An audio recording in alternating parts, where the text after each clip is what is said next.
You know, when something happens one time, you're like, it was a fluke. But when it happens again, back to back, then you're like, hold on. Hold on. This might be real. And, Joel, in New York, concrete jungle, where dreams are made of, there's nothing you can't do.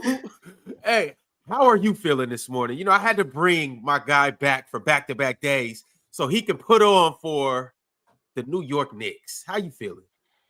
It's nothing better than the Knicks winning, especially in this fashion in the playoffs. Last year we were up 2-0 against the Pacers and we end up losing the series. So the job is not finished, as Kobe Bryant once said.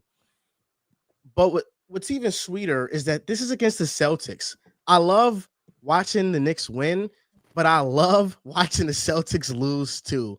And as much as people will call these past two games a fluke, I think the Knicks have earned both victories. You can point to the Celtics' poor shooting, but the Knicks switching on defense has really led them to struggle from three. Jayson Tatum has not been able to capitalize on mismatches or isolations. We've clogged up driving lanes.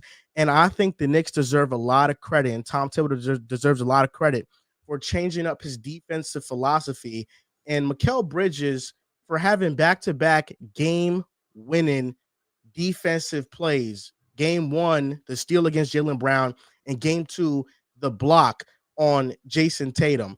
The Knicks right now look dangerous. Mitchell Robinson is back at full health, and his elite defense has really brought a presence to this team. He has the highest plus-minus of anybody on the Knicks in this series at a plus 32. Second is Cat at plus 6. That's how impactful Mitchell Robinson has been. And he has a 109 defensive rating in the playoffs, which is number one in the playoffs right now when he's on the court. But OG, I ain't trying to hit none of this shit. This is about one dude and one dude only. I said this yesterday. Jalen Brunson has been just as impactful in the playoffs as Jayson Tatum over the past 3 seasons. And over the past 3 seasons, we've seen Jayson Tatum shoot 30% from 3. His jump shot has disappeared. And in the fourth quarter, over the last 2 years, he has disappeared in the playoffs. You can't sell me on the defense, on the rebounding, Joel, on all like the intangibles. You can't sell me on any of that. If he's going to be this poor in the fourth quarter offensively, there was no excuse for the performance that he put out. Not the fourth quarter, Joe. Why are you just relegating it to the fourth quarter? This ain't about nobody else. I mean, all the stuff that you talked about, you can talk about Mikal Bridges going for 14 in the fourth quarter. You can talk about them closing out as hard as they did on Josh Hart and him taking advantage of open shots. You could talk about Mitchell Robinson getting on the offensive glass. This has nothing to do with anybody else but one guy and one guy only, and that's Jayson Tatum. That's it. He scored 13. Don't do this. If I'm gonna don't do this. This is an overcorrection. And you knew what you were walking into today. You knew what you were walking into. We didn't need to walk into an overcompensation. Yeah, we didn't need to walk into an overcorrection because last I checked, there's a Finals MVP and a Supermax player on that team, and he is doing a great job of disappearing too. Don't let him off the hook here. Yes, don't go all like, hey, it's all Jayson Tatum. Hey, man, last I checked, no, 2 things. He's not top 5. He's not the best player in the world, Pin. Well, apparently, I'm not saying it's an overcorrection because we need to slander Jaylen Brown. I'm saying it's an overcorrection because now we're not giving the Knicks any credit for what they did. Just to I'm sorry. Hang on. 2 things can't be true. Last I checked, Jayson Tatum had such a stacked team that he don't need to show up. He don't need to show up, and they still win. Well, looks like he don't show up. They don't win. So I was just looking at the box score the other day, last night. Is that not true? Is that the whole criticism? That he can't be a very good criticism. It's part of it, though. It's part of it. Come on, man. It's 100%. It is a major part of it. I was looking at the points, the box score points in the playoffs over the last 3 years. Jayson Tatum has 10 games where he scored 16 points or less in the playoffs. 10 games. He's also played in a lot of playoff games, but he has a lot of duds in the playoffs. Luka Doncic in that same period has 0 such 10 games where he scored less than 16 points. He scored 13 last night, and he was abysmal. Luka Doncic in that same time span has 0 such games. There has been many moments in the playoffs where Jayson Tatum does not show up. And I think it's a big reason why people refuse to put him in a conversation of tier 1 superstars, because he has these moments and sometimes the Celtics overcome them because they are a great team. But I agree with Mars. I think this has a lot to do with the Knicks. Tatum played poorly, but Jaylen Brown was inefficient. Kristaps Porzingis made little to no impact off the bench in his minutes. Al Horford couldn't hit a shot. Everybody on the Celtics, this doesn't feel like the same Celtics team last year. You're not buying it, but that's because you tried to give Tatum all the credit when they win. I'm not giving them all the credit when they win. First and foremost, I never did that, Mars. That's a lie. That's 100% a lie. You tried to say he was the best in the world. Just because you're the best in the world, it doesn't mean you get all the credit. Trying to give him the lion's share of the credit. That's what you're trying to do. Okay, so those two things are not the same. But Swiper and I had this conversation a couple of days ago. Again, I think it was, I want to say game 4 when y'all played against the Clippers, when Aaron Gordon had that dunk at the buzzer and Joker did his. Was it game 4 or game 5? It was game 4. Game 4 when Joker had that dunk at the buzzer, and I was so upset with the Denver Nuggets because at that point it was all about save us, Joker, even though he did everything that he could to build that 20-point lead. And it was up to those guys to finish it, and they didn't. Well, I can't say that and then turn around and not say the same thing about Jayson Tatum, because the stuff that you're talking about to me, Joel, is all fair. But we can't leave out the fact that not once, but twice in the second half, they've accumulated a 20-point lead. They've had these guys in the hole by 20. If I got you in the hole 20, my star, I don't say this. If this was Luka, if this was Joker, if this was James, if this was Joel Embiid, if this was any of these other guys, I would say the same thing. You got these guys 20 in a hole. My star needs to end this. My star is the one who needs to step up. Jayson Tatum is doing what he's told to do instead of doing what's necessary to win. Jayson Tatum, I'll play the 5. Yeah, sure. I'll rebound. Sure. Yeah, I'll swing the basketball. Sure. Instead of I am going to end this. I've seen guys end games. The greats do that. The greats end games. The greats take other guys out of games. Your boys was down 20. We can talk about all day long about how Drew Holiday has boxed up Jaylen Brunson for most of the game. We can talk about how Jaylen Brown has done a great job, or the Celtics have done a great job on Mikal Bridges. We could talk about all of that stuff.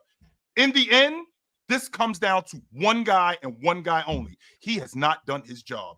I am not on that box score, have 18 and 15, and him shooting under 30% at the long ball line and under 30% from the floor. I'm not on any of that. I'm on the fact that you're up 20 twice. You have not stepped up and ended this thing and put this thing out of reach. That is your job as the best player on this team, and you have not done that. That's what this is about more than anything. I can talk to you, Joel, about the Knicks and about the great job that Mitchell Robinson has done in switches, about the great job the Cat has done on the glass.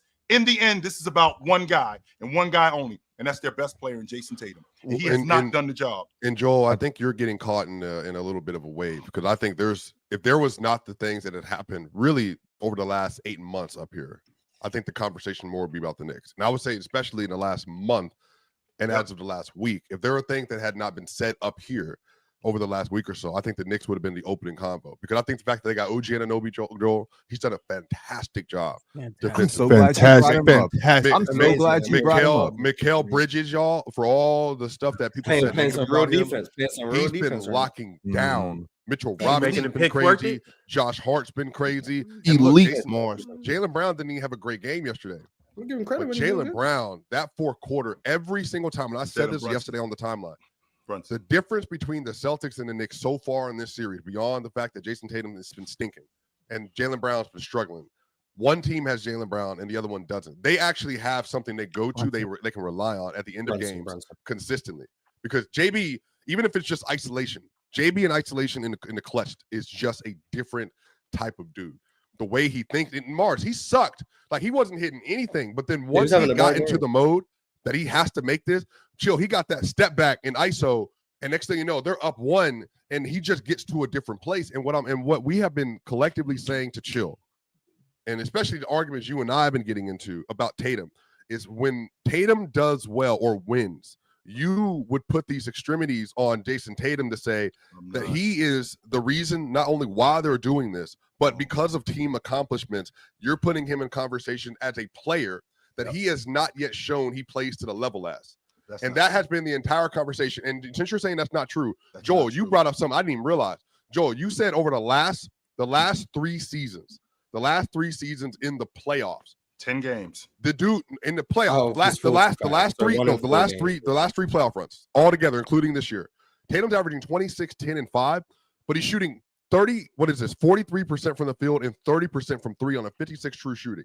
He has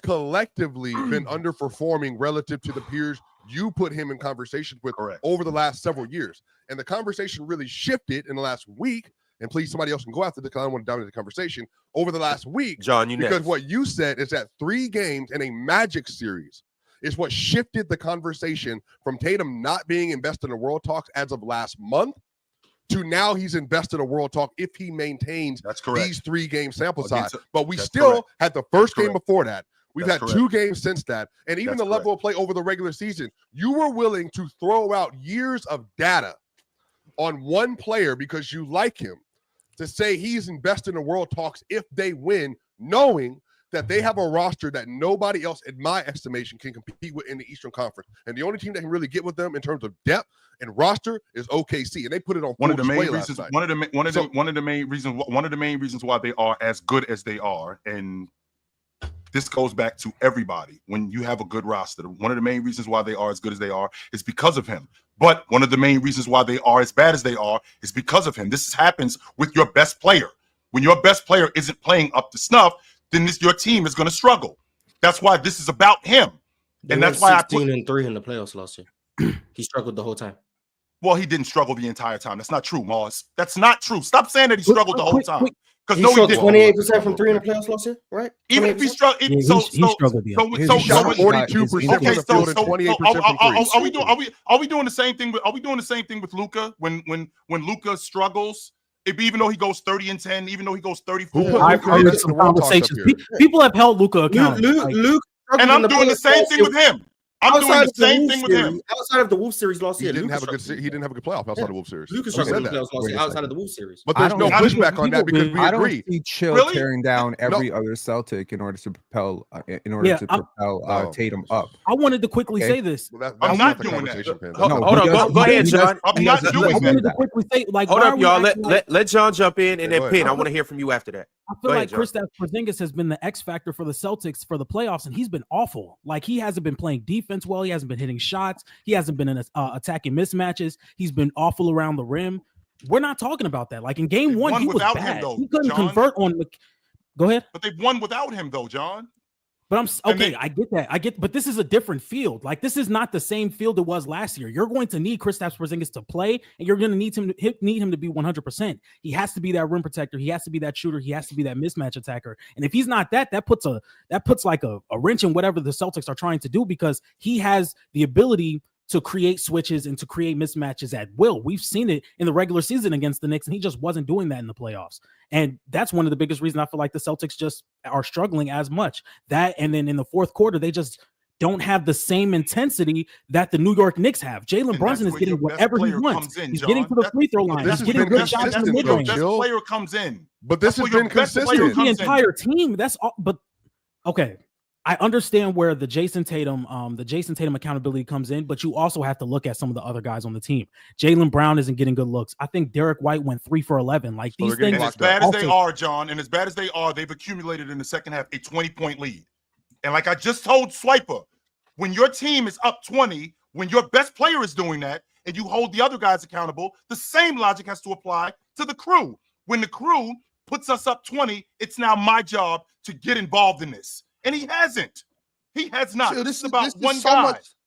It's not about one guy. This is so much more about the OG Anunoby and Mikal Bridges effect in the fourth quarter than it is about anything quiet, that's Ron. anything. Pipe down, anything.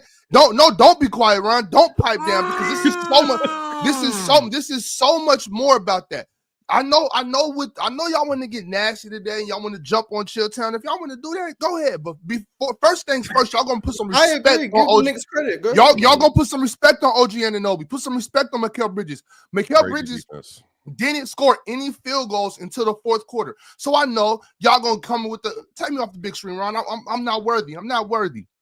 This is just simple basketball talk. Simple basketball talk. Mikal Bridges, I know y'all want to talk about, the numbers this, the numbers that. This playoff basketball isn't about what's your true shooting. Playoff basketball isn't about what's your percentages. Playoff basketball is about winning the basketball game. Mikal Bridges comes into the. How do we do that?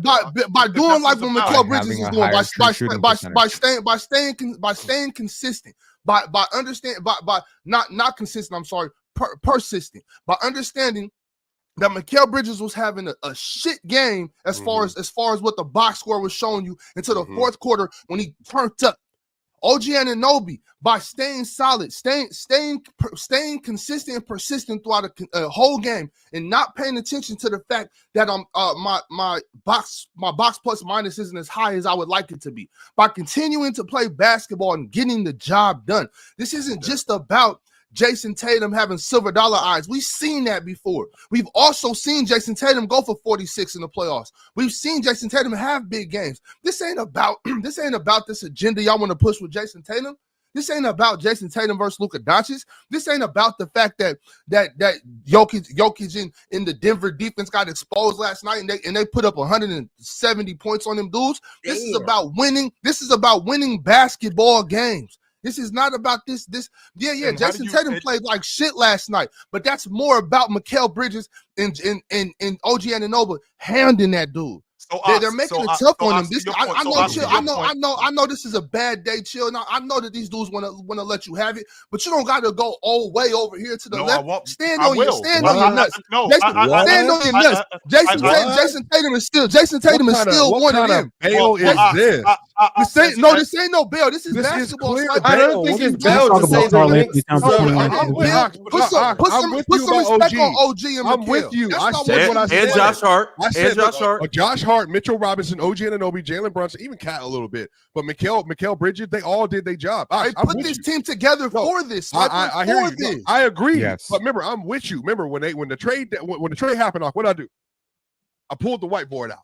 And I talked about what they was going to do come playoff time. I told you, I believe in this team. I've been believing in this team. They're good, and they're really good. OG, Mikal, Josh Hart, that is the kind of the terrible threes that you need to defend the Celtics. They've done an incredible job. But Ox, I'm with you. But can you at least acknowledge, Ox, for my humanity, was I not called an SOB 2 days ago? Yes, sir. For pushing back on Tatum Jokic conversations, Ox? Did that not happen? So did that not happen? You know what, Swiper? You know what, Swiper? Swiper, who called you a side? And you're well within your rights to my push back on that. You're well within your rights to push back on that, Swiper. I'm not telling you don't go at JT. JT deserves it. Step back threes and all that type of nonsense when he should be going to the cup like he did on that one drive when he just went straight down the gut. How come you can do that thing but you can't do it all game? I'm with you, Swiper. I'm saying put some respect on OG and Mikal. Yep. And once y'all do that, I'm going to mute my mic and sit back. Y'all got it. Here's some respect for I OG. agree with Wooks. The Boston Celtics are shooting 5 for 29 when OG Anunoby is the primary defender. Yeah, it's incredible. Jayson Tatum's been 2 for 8. Derek White's been 0 for 6. It's incredible. Jaylen Brown's been 1 for 5, and the other Celtics are 2 for 10. Okay. I also want to give a lot of credit to Mitchell Robinson. Mitchell Robinson, playing as good as he has in drop, is making the Celtics' entire defense entirely scramble. And it's also allowing Karl-Anthony Towns to slot into his more natural position defensively at the 4, which is what we saw last year. So this team last year parked out 5 first-round picks and a pick swap to get Mikal Bridges because they believed, incorrectly at the time, most of us thought, that this was the final piece to the puzzle to beat the Celtics. But you know what? You're up 2-0 against the Celtics. Right? You were designed to beat this team. You have the size to beat this team. And I want to say this series is not over. Yes, the tune is going to change remarkably Yes, it is. If the Celtics go out and win game 3 and game 4, over? and they are more than capable. Yeah, No, Chill, you giving up? He's now on the Knicks are going to sweep the Celtics train. This is why. Chill, you giving up? Wait, what do you mean? What do you wait? What? So you can't get beaten to submission. He said this isn't coming back to Boston. Kristaps Porzingis is the cheat code in this entire series. Since you guys want to, he played very well yesterday. Because you guys he played very well yesterday. How is the series over? It's definitely not over. It's No, definitely not over. Let's not over. overcorrect. But I hate this thing where a team loses and a team wins, and we spend 2 hours roasting a person who, hey, you're gonna want some of this grace. No, it's not. I don't give a damn. And he's not gonna get it. The issue is the way. No, wait. Could I now? The moment we do this with Jokic later, it's like, oh, this is what I know is. because this is the issue. This I'll tell you is something, Mr. now this is Tatum. getting nasty. No, a little bit better last night than now this is getting nasty. What happened? Wait, Mars, what are you gonna say? What happened This is what leading we do into over this? here. It's just a troll show. That's what we do. What happened leading That's what he's into gonna this? say. No, what happened leading? This is You why I'm already telling know. y'all. You know your game, we Swiper. don't We keep studied stuff your up. game. We don't keep stuff of being here because this is not the damn energy that led into this moment. This is not why. It ain't got nothing to wants to do. stay on Like, subject. no, it ain't got nothing to do with who won and lost last night. Right. Because if we would have had sensible conversations about basketball and players leading into this series, it will be one thing. If it would have been just, you know what, Tatum's going to go out there and be a first-team All-NBA player. If he struggles, he struggles. We're going to give credit to the Knicks. It's going to be about OG Anunoby and Jalen Brunson and Mikal Bridges and all that other stuff. If that's what's going to happen, the whole conversation would have been different. The reason we're here is because that man right there was talking some of the most egregious talk. No, bro. Take him off the screen. This ain't got nothing to do with Penn. This Penn's not even in this convo. You can go ahead and sidebar Penn. This has been about. This has been about. Put everybody back on screen, Ron. Damn. I'm trying to figure out who you talking about. This whole thing has been about the way somebody been talking this whole time. And what he said 2 days ago. Dude got so in his feelings. So in his feelings. You got some nerve to talk about people being in his. The mean people on that's cool. That's cool. But chill. I have never gone to the level that you went to. So I said that was going to be no yelling. And this was over best in the world talk. Top 10 player of all time. That's cool. But guess what? I believe that. And I can stand on that. But the issue is, it was the energy and the expectation. He said what to us directly of all time. I don't even want to go at Jokic, but you're including yourself in a conversation you have not been a part of. I'm not gonna lie to you. You have not been here, not had these combos, not been listening to Chill for a year. I wasn't here yesterday. Chill and I have been going back and forth about this for a year. This has nothing to do with that. This has been a conversation going on almost damn near since I've been on PC with Chill. And Chill has been trying to evade. Okay, Swiper, we got you. We're not evading anything. We're not evading anything. Yo, Chill, right quick. Before you go, just hold on. Before you go, everybody make sure you like the video, turn on your notification bells. Also, I'm about to run a poll right now. Which is nastier? Jayson Tatum being the best in the world or Jokic being top 10? Proceed, Chill. All time. So Ox, you brought up being persistent, being consistent and persistent. So Jayson Tatum being consistent, being one of the best players, being a top 5 player over the last 3 or 4 years, being consistent and persistent at that. We come into these playoffs and we go up against an Orlando team, which is I think they were third best defense in the league coming in to the playoffs, something like that. I think the third or the fourth best defense coming into the playoffs. He dominates them, right? He dominates them. I'm gonna get the Jayson Tatum that I've been talking about the entire time. And now, like you just said, let's put some respect on OG Anunoby and Mikal Bridges. This is the same OG Anunoby and Mikal Bridges that Jayson Tatum dominated throughout the course of this season. Averaged 34 a game, 7.7 rebounds. What I had just seen from him against this Orlando team, now going up against this Knicks team, there's no reason for me to think that this can't continue. And they've dominated the Knicks. Now, there's people who will say, well, the regular season and the postseason are not the same, which is a fact. That part I'm not going to argue, which is a fact. But the Celtics play a certain way. Jayson Tatum has not switched up his game all of a sudden in the playoffs than he did in the regular season. He was doing the same thing. Watching him play against that Knicks team, he was getting downhill. He was getting to the rim. He was taking advantage of mismatches. Here we are now. He gets to the rim yesterday. He's smoking layups. He can't make open mid-range shots. He can't get any separation like he did throughout the course of the season when they played against the Knicks. So the persistence and the consistency has not been there now. Now, what I'm trying to make sense of is why they're losing. It's because of that right there. That right there and that totally. Nothing else. That. But it can't just be all about one player, Chill. Like, I understand. I appreciate that you're keeping the logic consistent. I appreciate the fact that Jayson Tatum is struggling. I appreciate that some of y'all feel that he was put into conversations by Chill. No, I do appreciate it because this is like 1 for 13 in the fourth quarter. Okay, cool. Yeah, he's 1 for 13. I believe that if we could be very real about Jayson Tatum right now, we can agree that he's a hell of a basketball player. He had the best year of his career. He is absolutely a first-team All-NBA guy. Yes, he is. And there are some deficiencies. There are some real deficiencies here. And just like we talk about Jokic's deficiencies as a rim protector and offensive assertiveness, and just like we can talk about the defensive inefficiencies of Luka Doncic, or we can talk about the shooting deficiencies of certain stars in past. We could talk about the fact that Jayson Tatum doesn't necessarily process the court as well as some of the superstars that you want to put him in conversations with. The fact that when he drove on that final play, I don't think he saw that third defender when he threw that pass. I don't think he processed. And quite frankly, that is a pass that Luka Doncic could make in his sleep. So there are Pin, I'm sorry. Pin, real quick. Pin, I'm sorry. I know we talked. I said I was going to cut you off, Pin.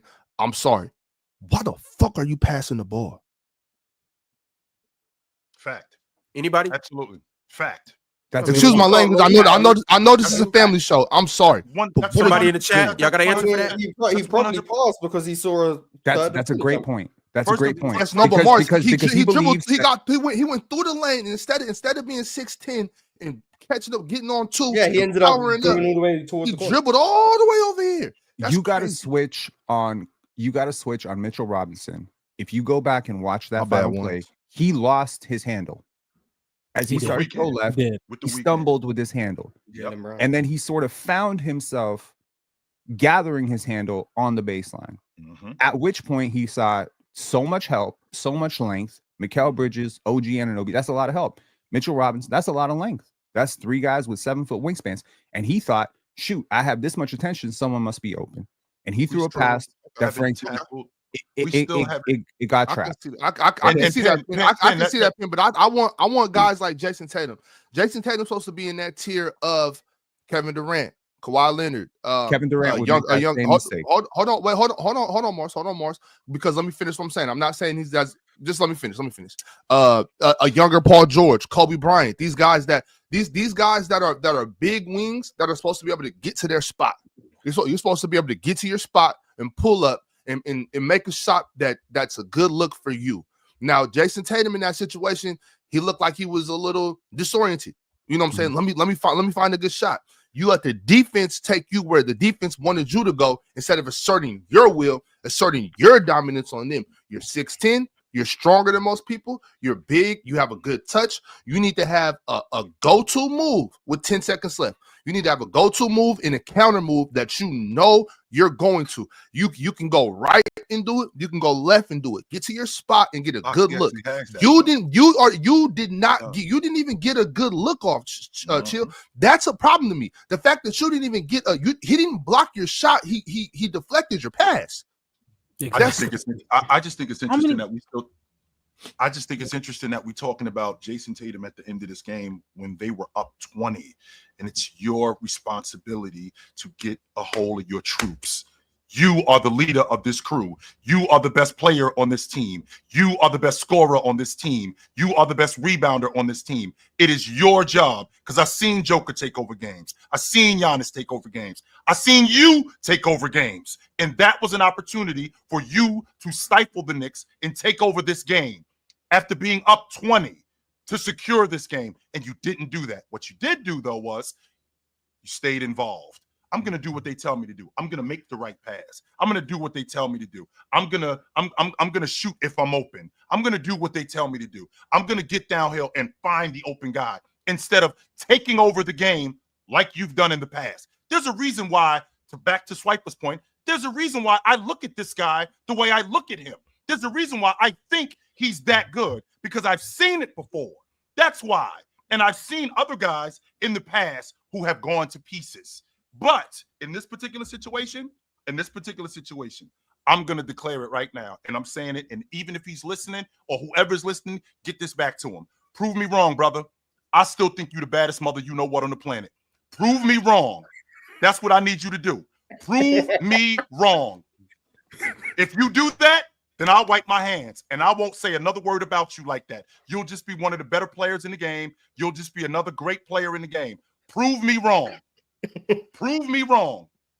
I will wipe my hands with it and I'll say, yo, I'm good. I was wrong about you. You're not who I think you are.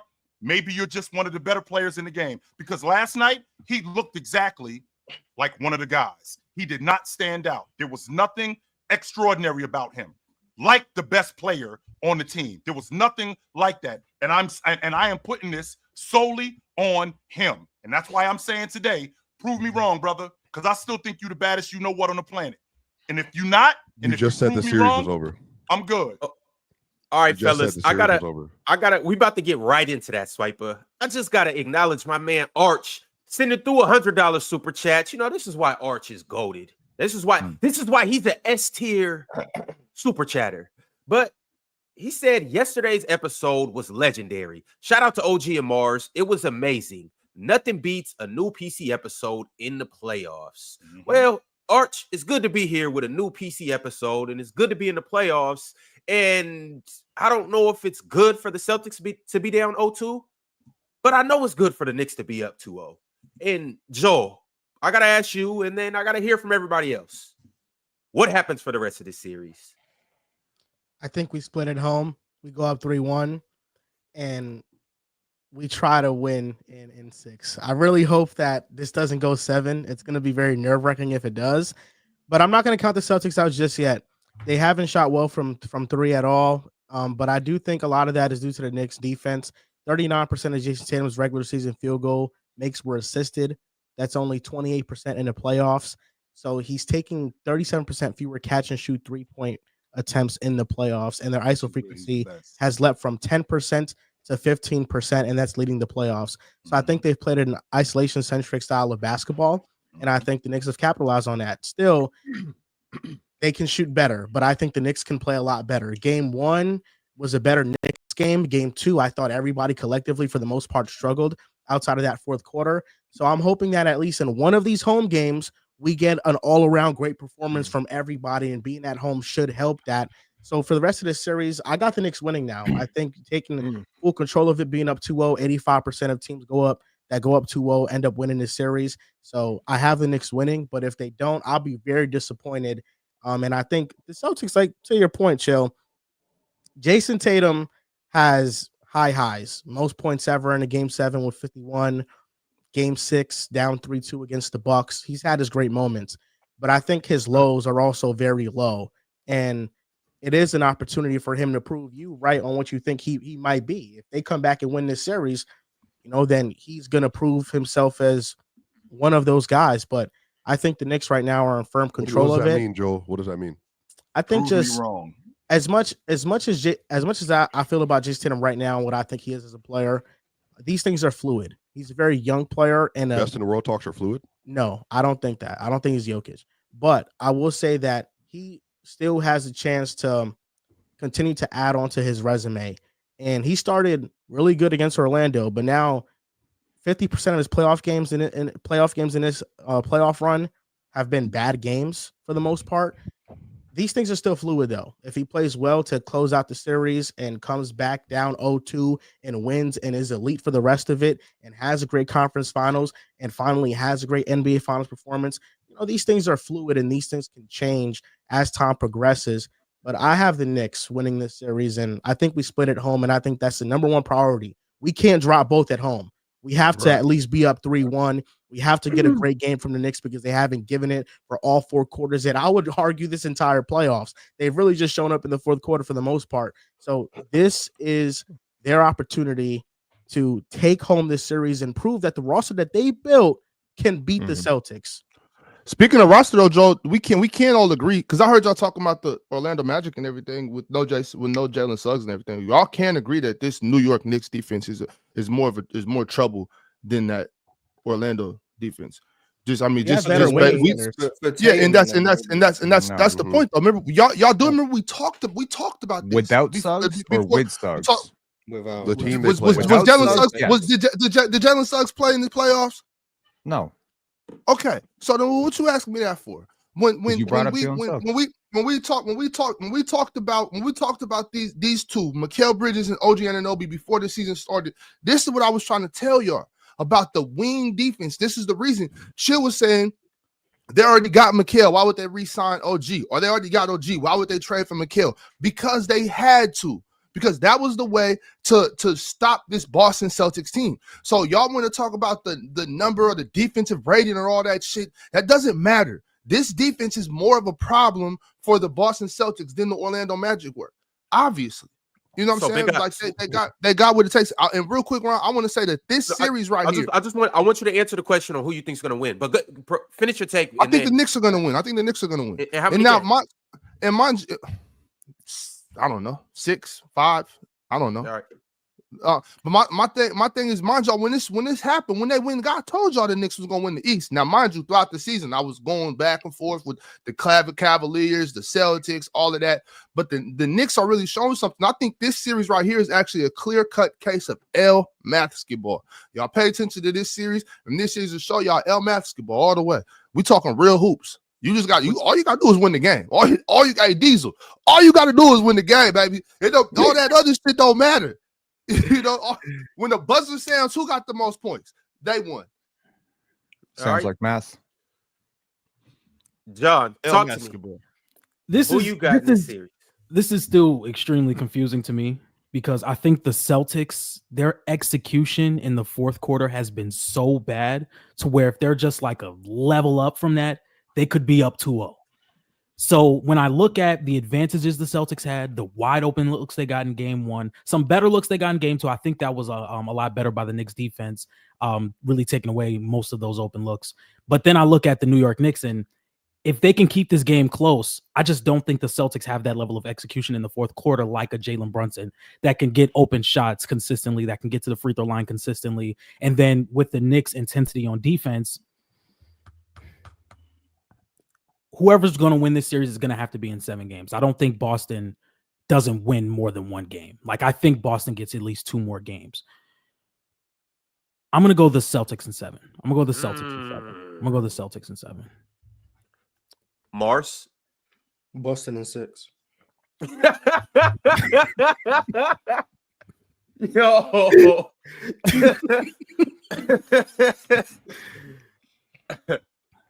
You care to elaborate? They're going to win 4 straight. They're going to win 4 straight. All right. On the back of who? The team. What do you mean?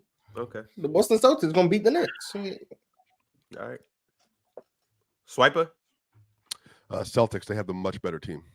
They have the best team in the Eastern Conference, and they've been dominant all year. They were much better than them all year. They have much better personnel than them. So it really shouldn't be a question. It should be the Celtics. They should win this series. But Jalen Brunson can go band for band with anybody though, Swiper. He can. The only reason having a better team ain't gonna win you the game. Okay. The only thing that has me like I picked the series Boston 4-1 going into it. There's no reason Boston should not win the series. Yeah, they mathematically can't win 4-1 now. Well, I'm saying, but they can win this series. I don't if it's in 6 or if it's in 7. It doesn't matter. No, they can. Yeah, I'm saying they can, like statistically, whatever, but they absolutely should win this series. Like, this shouldn't be a conversation. But Swappy, are you telling me that you think they're going to win, or are you just saying that they can win? No, I think they're going to because they are. And I said this going into the series. They're much better than the Knicks. They have been all year. Their defense is better. Their offense has been better. The issue is they obviously play a style of basketball that we've talked about that I don't love, but Minnesota does too. Minnesota Timberwolves were also. Yeah, but Swappy, you're the one who said that this isn't the same series no more. I believe you even said it again yesterday. You always said this ain't the same series. I mean, not series, season. You said this ain't the same season. So when you said that they've been dominant all year, it's a different season though, Swiper. I don't think that they're going to keep playing this. I can't believe y'all. That's what I'm saying. Like, that's what made it so confusing. It's not even about Tatum. I don't think everybody on the team is going to keep playing this poorly. Teams like that was the story last year. Even if Tatum was bad, which he was at times, they still would win because they have so much more talent than the other team they're playing against. As good as the Knicks are, I'm sorry, dog. Derek White, Drew Holiday, KP, Al Horford, Jayson Tatum, Luke Cornett, Peyton Pritchard. One could argue this is the first healthy team the Celtics have played since they've been this iteration of the Celtics. Well, yeah, exactly. Very true, Mars. I'd argue the Celtics are struggling this much because I think the Knicks have been the toughest challenge for them. They were built to beat them, and the Knicks haven't played great either. You're not wrong. This is a couple possessions away from the Celtics being up 2-0. And the Knicks have made 2 20-point comebacks. It's the first time any team in NBA history has done that on the road, down 20 and winning both games. We've never seen anything like this before. Yes, we have. When? So Jayson Tatum last year. Jayson Tatum last year. No.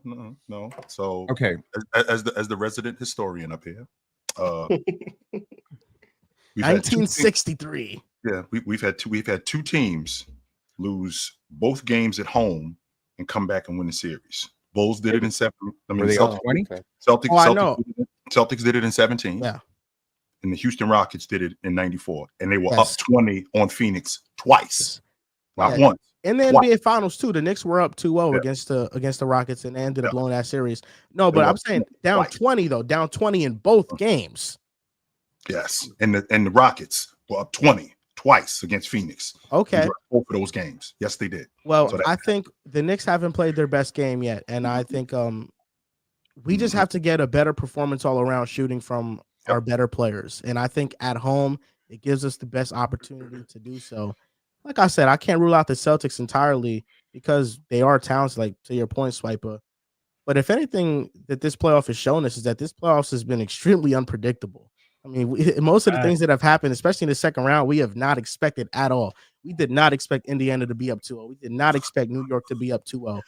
So I'm going to go with the Knicks because I just believe that they're not going to let me down. 5 games left in this series.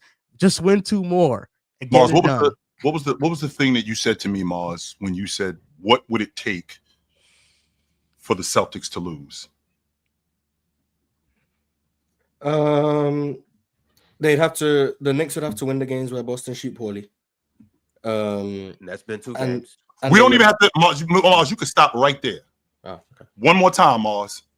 Just one more time. The Knicks have to win the games where Boston shoot terribly. Bingo.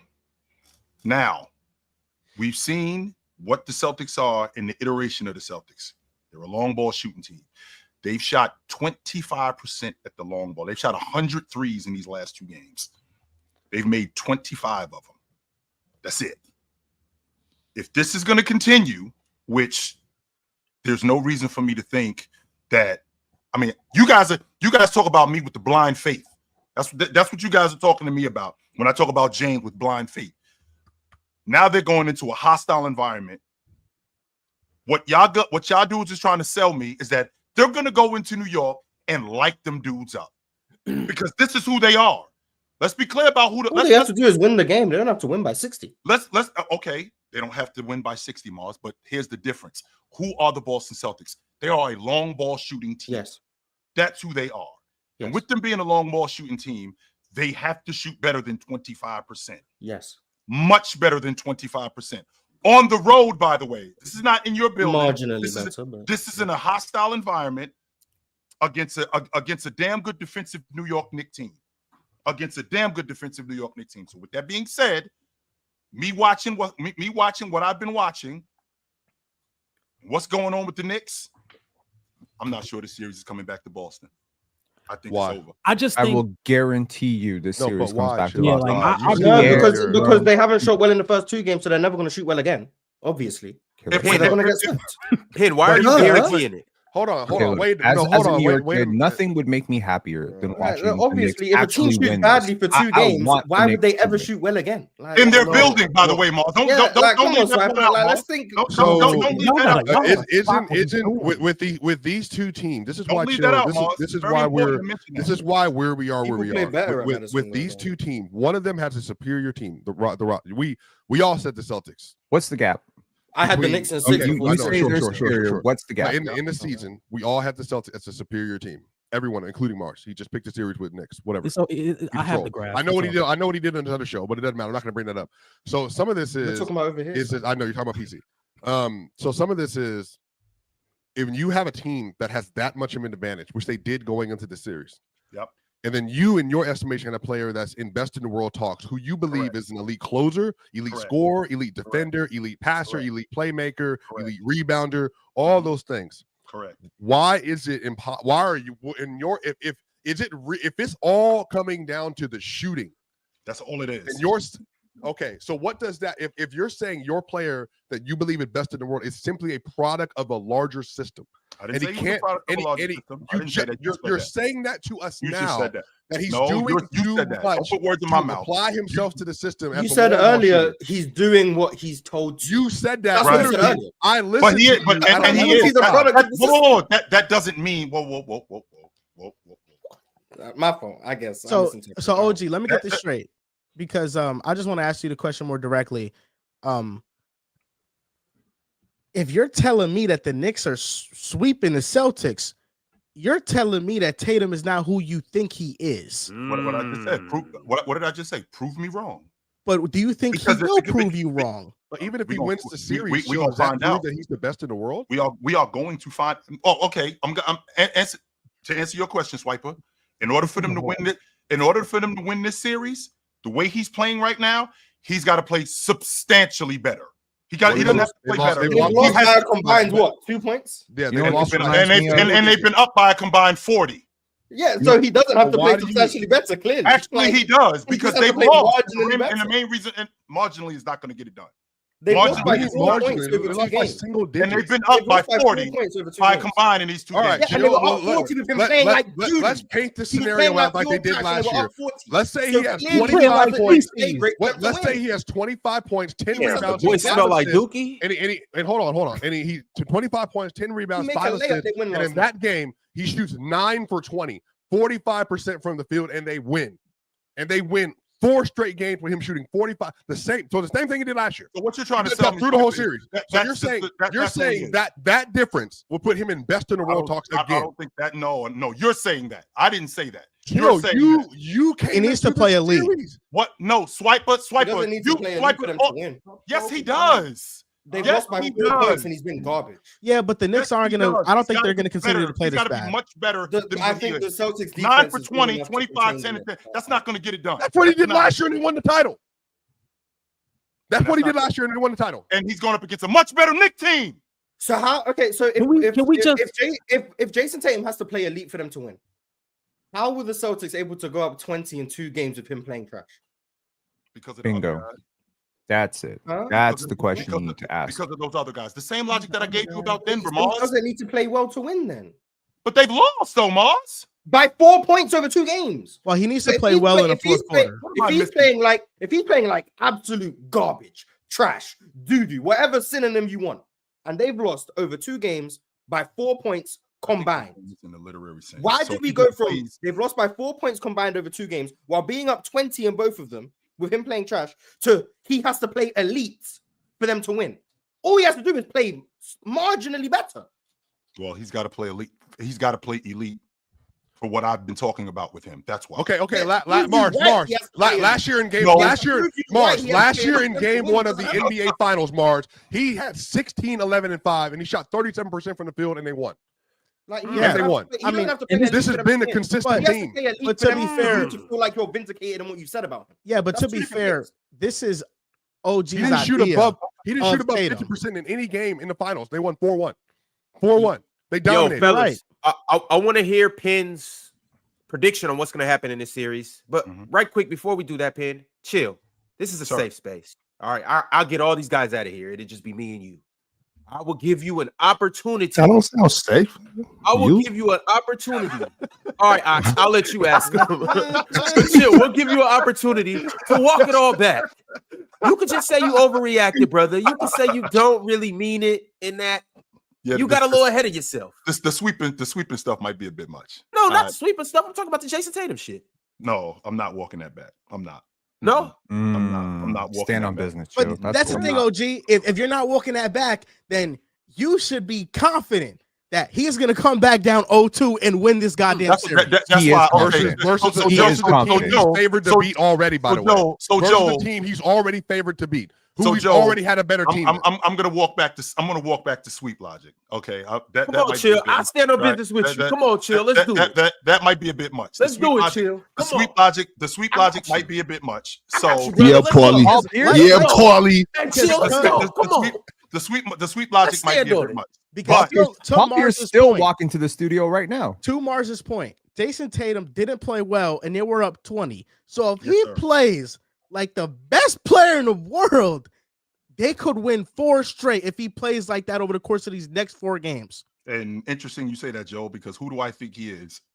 They're already the favorite to I win the don't- series. I That's don't Joe. think- so. I don't Prove, think- so, already the so, favorite so, to win the with that, series. so with that being They said, have the Joe, better team. that's why I'm You're killing saying your sons prove over me wrong because this is who I think. How do are. you get to live in Prove this me world wrong. where you're the That's favorite in right. a series, Prove and then me if you wrong. win a series, you're already Right now. favored to win? That puts you in best in the world talks. But OG, That It doesn't doesn't make put sense you in to best in the me. world talks. but It OG, cements that he is the best in the world. it should The favorite in Vegas?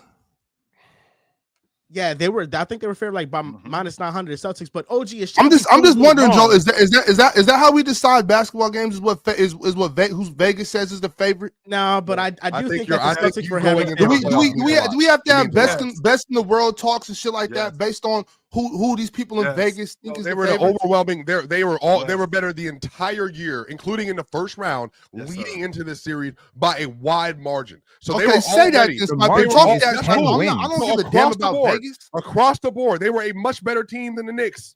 A much better Thank you. team.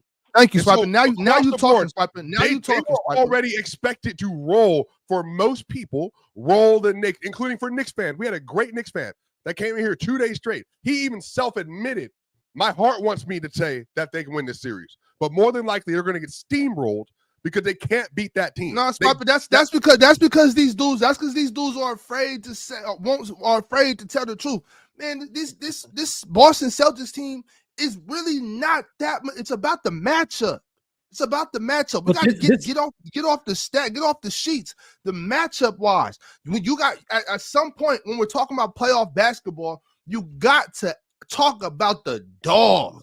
Right now, You know what I'm saying? You got to talk about I the get- dog, bro. You got to talk about It's the about the fight matchup. in the dog, Swiper. about You the have dog. to. I get You know, but you say throughout the the Celtics got entire more regular dogs? season, the Celtics have No, looked like I'm the saying better team I've in been the better talking about these matchup. dogs in New York between Josh Oh, Hart, New York got the dog. between Josh But Hart, you picked Mikhail, the OG. Celtics too.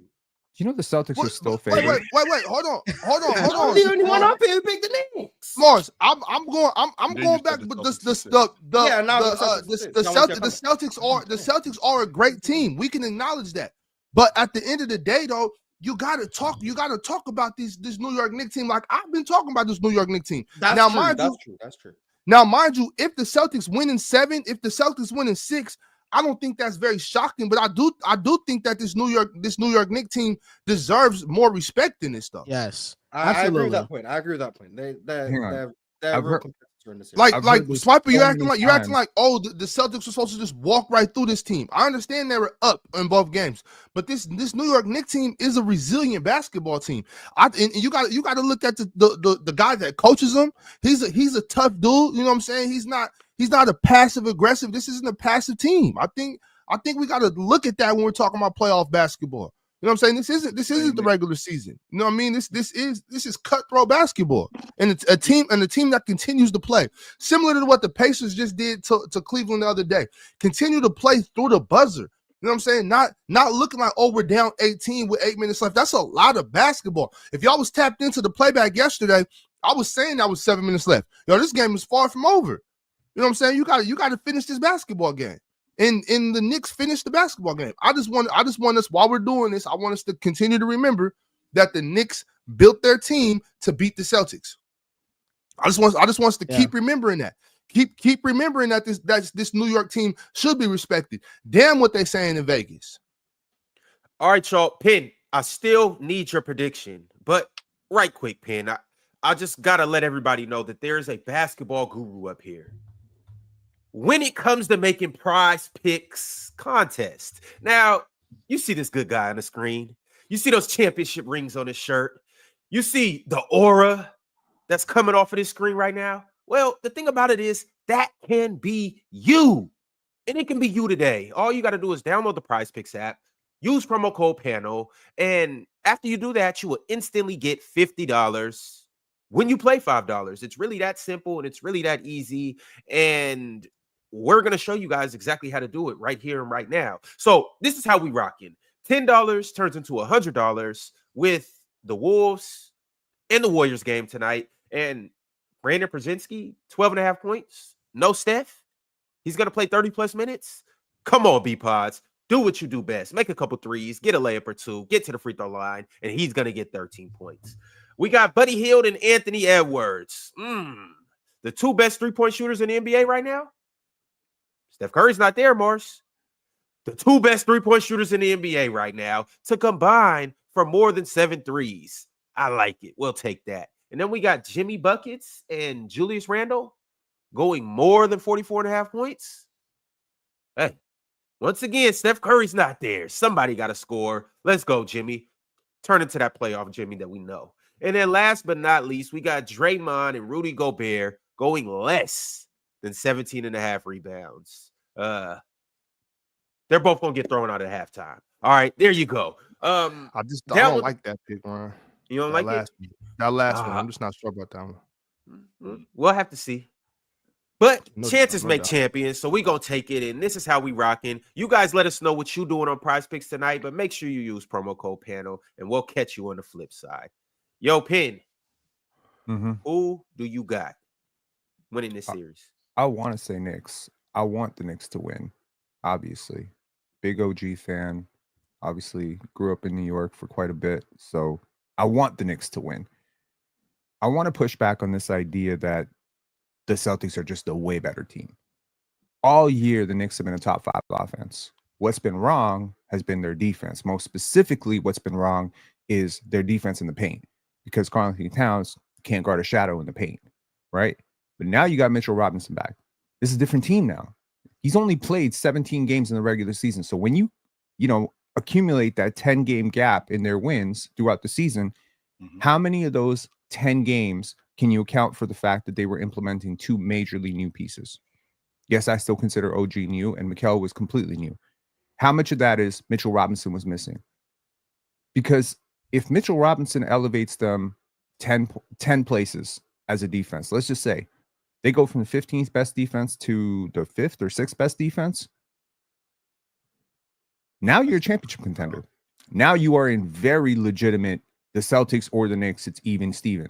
Now, I understand the Celtics have been up majorly, and yes, the Celtics can easily go and win 2 games in a row at Madison Square Garden. In fact, I would say they're probably favored to win both those games.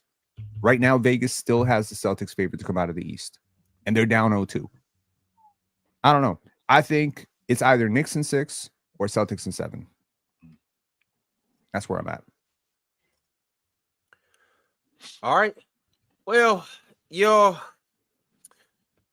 we know who the Celtics are, and we know their style of play. So we know an avalanche is coming. Do we think that's coming game 3? Do we? Game 4? Do we know what's coming? They're going to have to. They might stomp them by like 25, and we'd be talking very, very different.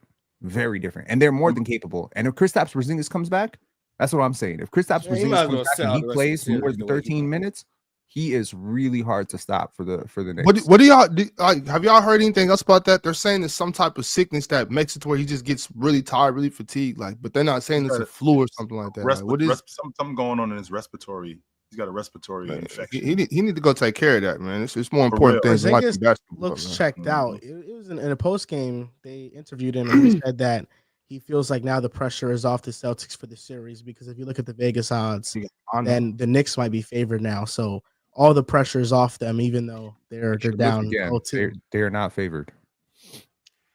But OG, prove you wrong. I really feel like you should be proving you right, because if you think Tatum is that good, he should be proving you right. But I have to go, but I'll leave you with this stat. Jayson Tatum has played 90 playoff games since 2020. In 33 of those 90 games, he shot 40% or less. That's 37% of his sample size. So in one of every 3 playoff games, for the most part, he is going to shoot poorly from the field. Yep. Tatum is a volatile scorer. We'll Yep. see if he is who you think he is in these next upcoming games. I'll be back here next week on Wednesday, but Ron, I appreciate you for having me on. And guys, it was a pleasure talking to you. And Mars, brother. I want to talk to you about that KD and Tatum tweet, because I wasn't comparing them as players and saying that Tatum was gonna be as good as KD. Just that Tatum's resume is pretty great for him being so young, and that it's not crazy if he accumulates a resume that career-wise looks on par. Joel, if you want to talk about this more, there's a podcast named the Hoop Talk Podcast that you can pull up to at any time. You know, we're active on Twitter. All you got to do is send a message through. That's all you got to do. All right, just let me know. I'll pull up. All right, see you guys. All right, Joe, good to see you, brother. Absolutely, my man. I got Riv on speed dial too. We can get him up here too. Mm-hmm. All right, fellas. That's why you might obviously there's another game that we got to get into, but it's a lot of super chat, so I'm gonna tap in and see what the people got to say, and then we'll move on to. Well, if you guys want to move on to that game, Swiper, you want to?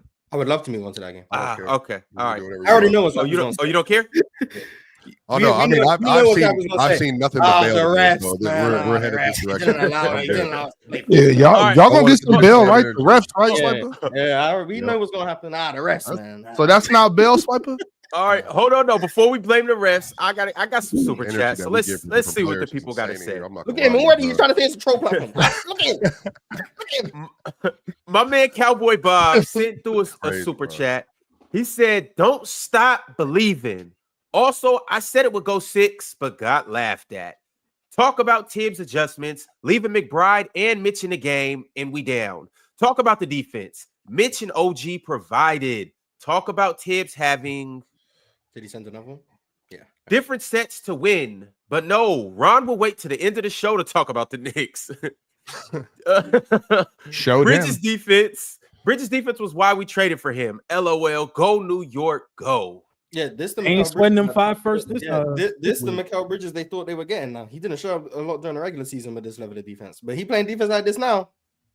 You gotta tip your hat when he doing this in the biggest moments. You give him credit. Any NBA champion will tell you it's not about who you are as a team for the whole season. It's about when you peak. The team that walks into the playoffs might not be the team you were in training camp, right? So I think the Knicks are playing good basketball at the right time. I agree. Also, shout out to Tibbs for being a genius and allowing Mitchell Robinson to get fouled until the Celtics put them in. That was smart. That was and smart. then taking him out. Great move. And Joe Mazzulla not being able to see that's what was happening. I got some questions for him as well. But like, shout out to Tibbs for that. That's I thought that chest was though, Mars. Why was he doing that? And we were in the middle of the quarter when he was doing that. Like, what are you doing? Why are you fouling him? He said in the post game that he did that. I think he knew what was happening, but he was just genuinely trying to get Mitchell Robinson off the court because that's how impactful he was. He was like a plus 19 or something. So he was like, it was in our best interest. Okay, so even if Mitchell Robinson is more impactful, what's more impactful? Getting Mitchell Robinson off the floor, or now the Knicks are in the bonus with like 5 minutes left in the quarter with Jayson Brunson. Right. What's more? Hell no, I'm not doing that. Yeah, I wouldn't have made that decision personally, but. But this is what Ox was talking about when it comes to L basketball, because I mean, in back-to-back nights, we have seen a team go towards the analytics or the math, right? The math says Mitchell Robinson, foul him, right? He's not a good free throw shooter. Play the averages. He's not a good free throw shooter. Okay, cool. It's slip, Mars. That's my fault. Give me another shot. The math also said a couple of nights ago, foul up 3, right? The Thunder foul up 3. I think in both cases, the math is questionable now because it's not factoring in the human element of the basketball gods. Got to talk about the basketball gods, man. You can't laugh at the basketball gods, Mars, because time and time again throughout these playoffs of the round 2, if you have scorned the basketball gods, you have lost the game. You got Donovan Mitchell celebrating up 7, pissed off the basketball gods. You fouling up 3. You doing hack of Mitchell in the second quarter? I think the basketball gods are very upset. They're real. If we got real basketball gods, then why do we play games? Because like essentially, y'all dudes control the game. So no, you got to be ethical about it. If there's a real god, why do we go through life? If I do something, Well, to be honest with you, Mars, that's a completely different conversation, and I got a whole bunch of different views on that. Oh damn, New York Knicks fans just falling off the sky. Let's get into that. We got New York Knicks fans just I got a bunch of different views on that. Every Knicks fan got time. Apparently. What's up, Jay? How you living today? What's up, guys? My fault. I'm just a little under the weather. Oh, you celebrated last? You celebrated too much last to night? practice though. He damn sure came to practice, even sick. I had to go to the doctor, and he said I got Knicks fever, boy. I got Knicks fever, baby. Let's go. What are we talking about? I thought that was coming. Let me tell you the symptoms. I got chills watching these games. It's hot in here. I got chills watching the games, man. Let's fucking talk about it, guys. My man, Mikal Bridges, earlier in my first episode on, you guys had asked me what I would change about the Knicks, and I had said something like, "Man, Mikal Bridges is not living up to the trade for me." I wish I'd go back in time and smack myself. Oh my God, that boy last night. Both games came through in the clutch defense, but last night was something special because he had 14. He outscored the whole Celtics roster in the fourth quarter. I mean, the whole starting lineup, 14-9 in the fourth quarter. That's what we like to see from our guys, man. What are we talking about? I got a 7-footer and Mitchell Robinson diving for the ball. What are we talking about? It's cool if you beat the. What are we talking about? We talk about the Knicks. That's what we talk about. Talk about Knicks basketball. That's what we talk about, Chill. Okay. There's nothing else to talk about today. today. We talk about the Knicks. That's what we talk about. There's nothing else to talk about. You're 100% right. There's nothing else to talk about but Knicks basketball. Yes. I got dogs like Carl Anthony Towns. I got dogs like Josh Hart. Dogs winning games. Talk about them dogs, Jay. Talk about them dogs. In a ball Deuce fight. Dog. Talk about him too. 100%. Best you go through the best, but guess who's going through the best right now? New York. They don't want to see us. They don't want to come to Madison Square Garden. It's over, bro. It's over. It's over. It's over. You heard me, Mars? Like sweep? You heard me? And hey, be careful what y'all say on here in this panel because y'all gonna have to come to New York in June for the parade and for the finals. And I only got you winning the chip. I only got but so much love in the city. I can't protect all of y'all. So be careful what y'all say on here. I fuck with y'all boys, you know what I'm saying? But I only got but so much love in here. You know what I'm saying? We good. Swiper, leave your chain in Atlanta. I was just in New York, living free, by the way. So shout out to the city, though. Okay. Woo. Yeah, man. Well, we got another game to get into as well. But like I said, this dude Ron read one super chat. That's it. One. He was done. He read one. I mean, technically he read two, but okay. The door got kicked in. But you right, Chill. My bad. Let me stay focused. I got another super chat from Hunter. Brother. Hunter said, "Damn, I didn't know Jalen Green got traded mid-playoffs to the Celtics." Hey, we not gonna do that. We're not gonna do that. Down 1-0 in game 2, Jalen Green had 38 and a win. He played better than Jayson Tatum in his game 2. So we ain't gonna do all of that. He got his team a win. Now we'll ignore game 1, 3, 4, 5, 6, and 7. But game 2, he got his team a win. Ignore 83% of the series. Yeah, you ain't gonna do all of that. He got his team a win in game 2. Now, if Jayson Tatum played like game 2 Jalen Green, it would be a 1-1 series right now. So the Celtics wish they had Jalen Green last night. But damn, that was some fast math there, Cho. That's besides the point. Yo, Jay, 83%. You sent through a super chat before you came up here? I did not. Oh, well, somebody named Jay Got Game said dub Knicks in 3? Trace? PC, I'm begging you to talk about the Knicks. Save Tatum narratives for later. I agree. The Knicks need a lot of credit for they've been coming back all playoffs, by the way. This isn't just a Celtics thing. Like they came back multiple times against the Pistons. And it seemed, have they lost the clutch game? Nope. Are all the games all the games have been blowouts? I don't know. I'm like, have they lost? Like, have they lost? I'm gonna find the stats right now. Let's take a look. I think that Detroit game. I think the game 5. I think that was a clutch game that they lost. So game 1, the Knicks won by 11. Game 2, they went on the 21-0 run. Yeah, game 2, the Pacers won by, and I guess you could say that was clutch because it was the fourth quarter, but they won by 11. 5-2. Okay. 5-2. They have the highest win percentage in the playoffs though in clutch games, 71%. Well, no, that's not the highest. I'm tripping. Who has the highest? The Warriors. They're the Warriors, Pacers, and Timberwolves have not lost any clutch games in the playoffs so far. Yeah, we're gonna exclude the Timberwolves though.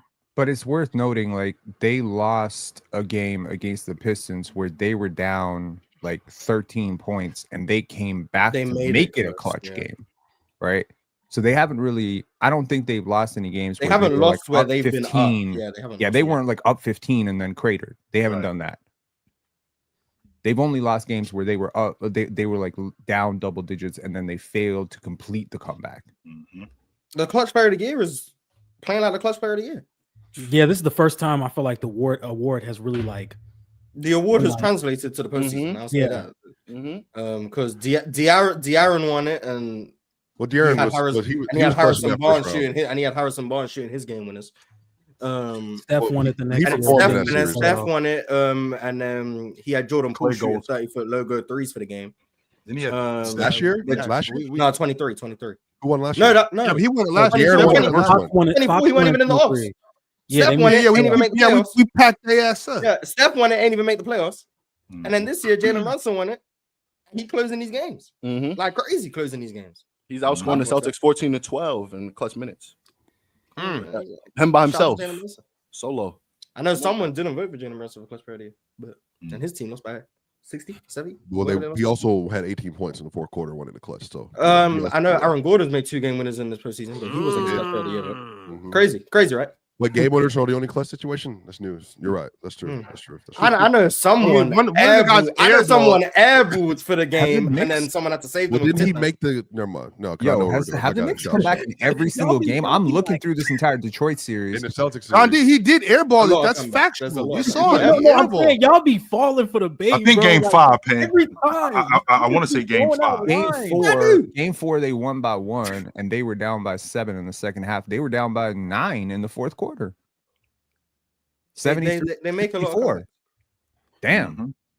So the games they win, they come back. The games they lose, they come back. No lead is safe. It's hard. Yeah, it's hard to beat the Knicks. You got to outplay the Knicks for 48 minutes. You can't outplay the Knicks for 42 minutes because that last 6 you're gonna lose the game. Like you got to outplay them out. You cannot just choke them dudes and have them still breathing. So you got to choke them dudes out. So you got to beat them by like 20 in the first quarter, beat them by like 40 at the half. You got to be. They're not going to roll over. They're not going to roll over. You just got to keep it. You just got to keep it. They're not.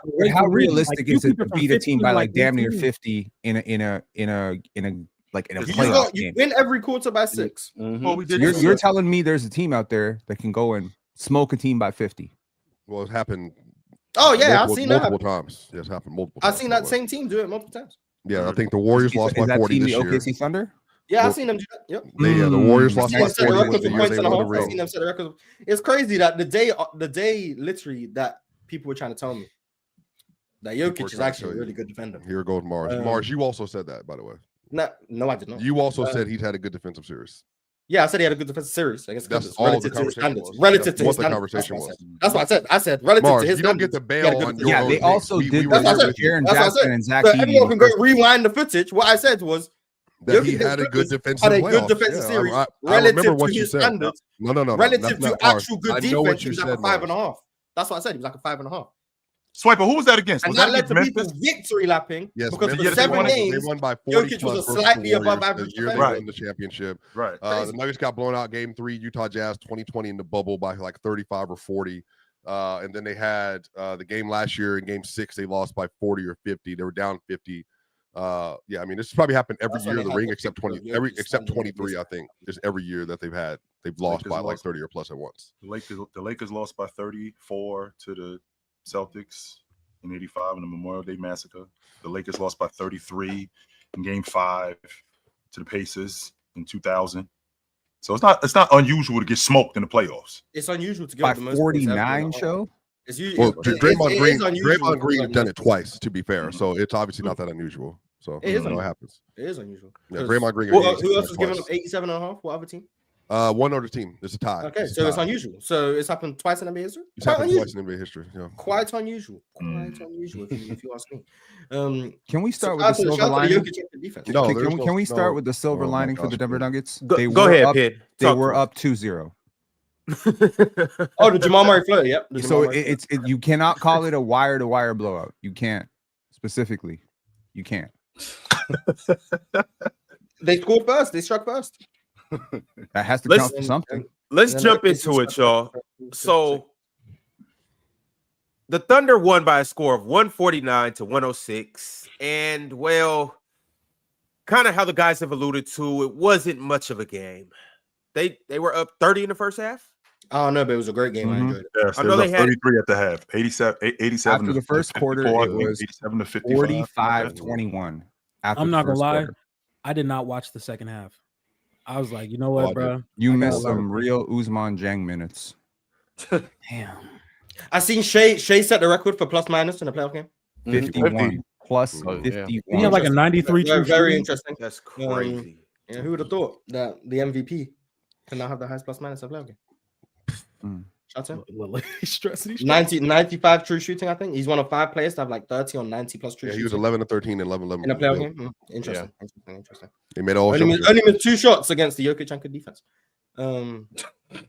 Man, it's easy to get these off. I'm not gonna lie. You're right. Go ahead, bro. I agree. It's very easy to get off against the Jokic and good defense. I agree. Actually, very I don't, easy. when's the last time Jokic had a single game box plus minus that was in the negatives? Oh my god. He had negative box plus minus. He -3. Negative in the Jokic stop. Yep. Oh my god. Okay. Who was worse yesterday, Jokic or Tatum? Jokic. Tatum was +2. So let's hold him to best in the world standards. Let's get him. Well, we hold him do. to I Let's think, get we him. do all the time up here. I think that's the question. There's no Okay, question. so Swiper, talk to us. What? Why is a top 10 player of all time in your estimation Huh? playing so horribly? Why does he have more turnovers than assists in this series? Huh? Educate. Like, is that rare for top 10 players to have bad playoff games? Is it rare for all-time great passer playmakers to have a negative assist turnover? Yes, ratio? it's happened multiple times. Magic So did it in talk to finals. me, talk to me. I think some of this is just. I think that they came out level of physicality and aggressiveness. As Shea said, they played desperate yesterday because they did not want to go down 2-0, and so they came out throwing the first punch. The Nuggets missed all of their open jumpers to start the game, especially with given how OKC was playing. Jokic missed 2 floaters, and then MPJ missed a corner 3. Murray missed an open 3, and then Brown, I think as we talked about all year, missed 2 wide open 3s. And then the score went from, I think it was 3 to 9, and then it went from 9 to 18, and then it went from 13 to 33, I believe. I think it's how the runs went. And so I think OKC just played much better, much more desperate. Porter's having whatever series, like he's not playing well, obviously. I think Russ played well in the first half yesterday. He at least was trying. I think Jokic is getting frustrated for sure. Everybody knows me. If you were on my Twitter at all, I actually played into it, but I think that the whistle was horrible. But I don't want to elaborate. It was legit defended to be horrible. I think everybody. How many points did the refs cost you? Well, I don't know. I think 43. No, I think that's the thing. I don't do that. Actually, I don't do that at all. I don't think it's the end of the game that matters. I think when you set the tone, it's very similar to game 2 versus the Wolves. When the referees and the officiating is allows for contact recklessly in the paint like that, but then you get touch fouls on the perimeter, I do think it changes the game. Yeah, I think if you're not allowing for players to establish position like consistently, and then like you're doing this on every possession, I do think it changes like how the game flow goes. But at the end of the day, as Aaron Gordon says, you have to deal with it. Like that's just what it is. Like the player said, you have to deal with it.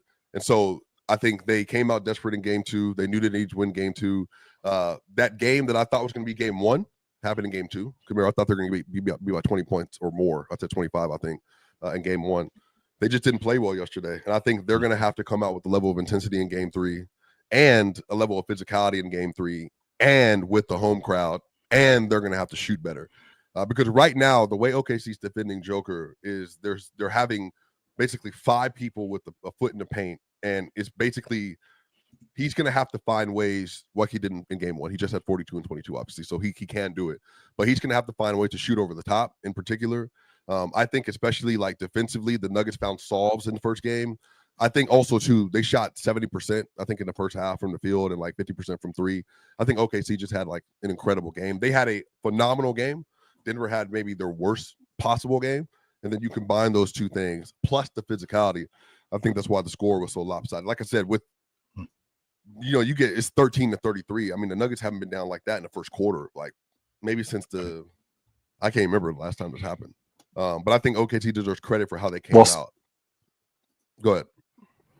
Well, Swiper, you and I had a conversation about what was going to be the difference in the series to start. And I thought that Oklahoma City capitalizing on Denver's turning the basketball over was going to be the difference. And your 2 primary ball handlers of the 40 turnovers that you've had in this series, those 2 guys have had 18 of them. That's almost half your turnovers. They had 11 turnovers yesterday between the both of those guys. They had 8 in game 1. And when you're turning the basketball over like that, the Oklahoma City Thunder, they do a phenomenal job in turning turnovers into points. And I think that Joker and I think that Jamal Murray, which I was very concerned about before the series started, I was very concerned about their ability to take care of the basketball consistently against this Oklahoma City team, and they have not done that. I think that's been the difference in this series. Well, not in the series. I don't even think the turnovers were the biggest deal yesterday. I think some of this is Murray. 40 turnovers? 40 turnovers, and they've kind of a half of them? The Murray, no, because see, here's the thing about the Jokic turnovers. Like Jokic, when he's trying to do those entry passes to the corner, or into the paint, I think for him and for them, he's trying is in any way, by any means necessary, to get the ball in the right spot for the sake of the offense. So like those turnovers have happened. I've seen those happen before. And so I think he has to cut down on them, and that means not passing the ball as much. So some of that is like you just have to know who you're playing against and adjust to that. I think that's an actual criticism for Joker. I think some of this is not relying so much on some of those passing. But Murray has just been throwing the ball like to Caruso or to Dort or to whatever. He just has been very undisciplined. Like he's not even trying to initiate like a bucket. He's trying to get the play started, and he's throwing the ball out of whack. So some of this is, I think Russ, Murray, Jokic, the 3 primary ball handlers, they all have to take care of the ball. I think Jokic, obviously, if they're going to turn you into this kind of player, then some of that might just be you have to have the over-the-top shooting like you did in game 1, where it just doesn't matter what's in front of you. You have to go score. And if they're going to crowd the paint to the degree they are, you're just going to have to make jumpers. And you're also going to have to force the issue to get to the free throw line. But I said, I think what's frustrating him and what frustrated him yesterday is that he felt like when Jay Will was in the game or Hart, they were putting a level of pressure and physicality into him that he was not allowed to redistribute back to OKC. And I think when that happens to him, then he can get really, when he gets frustrated, when he starts getting offensive fouls, like you saw in the second half, the little tangle up with Lou Dort and all that stuff, that's happened to him before. That if he feels like he's not getting, which I think it's a fair exclamation for yesterday, if he feels like he's not getting the whistle or the calls off the ball that he feels like he should get, then he will 100% get frustrated, and that stuff will happen. I think he does need to clean that up. Aaron Gordon also talked about that yesterday. He told Jokic, you're just going to have to play through it. Which is quite interesting, Swiper, that you mentioned that, because we actually had a conversation when y'all played against the Lakers, and the question was, is this the way to stifle Joker? Just be more physical with him. And Oklahoma City, for all intents and purposes, they were switching yesterday, and I still did see Lou Dort on him. I did see Alex Caruso on him. However, he was a little more physical because he allowed himself to, I feel like he allowed himself, because of the way the game was officiated, being taken out of the game. Now, the same thing happened when he played when they played against the Lakers. When they got more physical with him, the same exact thing happened where you know, the regular season? Yeah, in the regular season when they were picking him up full court. And I feel like they kept him away from the basketball. Well, no, but that was different, though, Chill. They were playing. That's when they were playing that zone, and it was basically a 1-on-1 with Jokic in the post. And I think Braun and them were pushing. They weren't just letting him roam around, though. Yeah, but I think that's what they were doing. Quarters in that game. They were denying keeping the ball away from him. And that's not what was happening yesterday, though, Chill. They weren't. They were actively, when they ran those little double drags underneath the basket, or when Jokic was getting cross action with Aaron Gordon, or when Jokic was trying to get solidified post position at all. Sure. Like they were doing whatever they can to try to bump him off of his spot. And then when he actually got to the post, to push him out, like 2 hands in the back. And if you know Jokic, like Jokic at some point in time, again, if I'm not allowed to be physical with you to the same degree, that's when he starts to do what he did. But also, too, I think some of this, the game got so out of whack so quickly that I think everything came off the rails for everybody on the roster. And I think Jokic was probably at the top of that in terms of, all right, like the game's out of place. They're being super physical. I can't seem to respond to this. Even I think Mark Dagnall challenged the call that Jokic had at the rim when he got hit by Chet, and then they ended up they won the call there, and then and so it's just across the board. I think Jokic has to deal in game 3.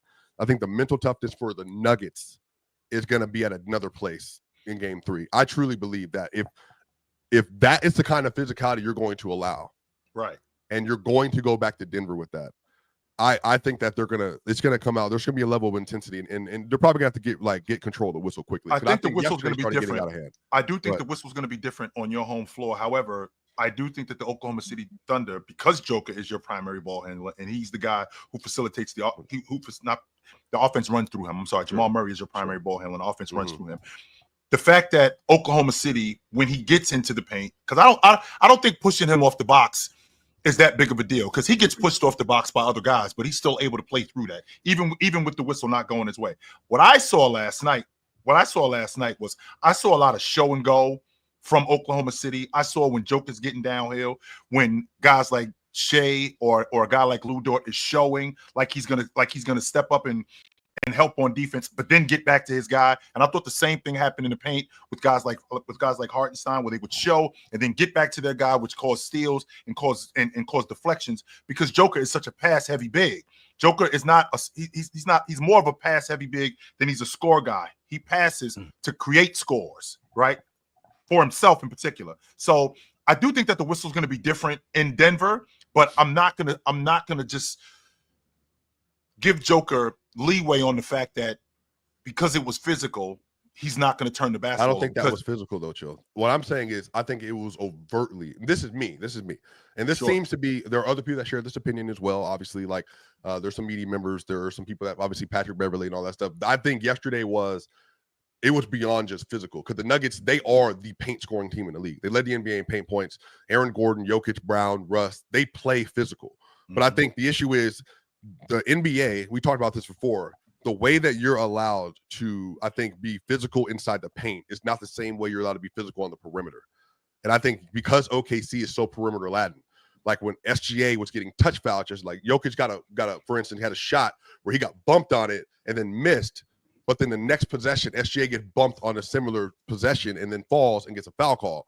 And I think for the Nuggets, they're trying to figure out, like, how do I initiate contact without getting some of these whistles on my end? And then on the other end, I think OKC was shooting crazy and the Nuggets were missing all of their outside shots. Like I said, I think it was a combination of nobody played well enough, starting with Jokic, then Murray, then Brown, and then Porter. I think Russ started well, but second half, doesn't matter. They were down 40 anyway. And I think they also, on the other end, they were so discombobulated. Why are we talking about refs? Because they asked me what I thought about happening in the game yesterday, and so I'm giving you a full. So that's really what you thought happened in the game yesterday. You didn't. After game 2 of Lakers Timberwolves. When the Lakers Timberwolves game happens, you and King Papers were talking about refs. Yeah, I think this is interesting, Pin, that you decided not to hear anything else I said. What? But Pin, what pairs you were talking about? What did that add to the conversation just now? Pin, I literally just said. Let me say it again, so your headphones are broken. The OKC Thunder outplayed Denver. They came and played desperate. They outshot Denver. Denver shot like trash. And the Nuggets didn't play good enough, starting with Jokic. And what got them discombobulated was the officiating. That's 6 different points, and you missed 5 of them. So were you off screen watching a movie? Like, did you not hear any of the other stuff that I said?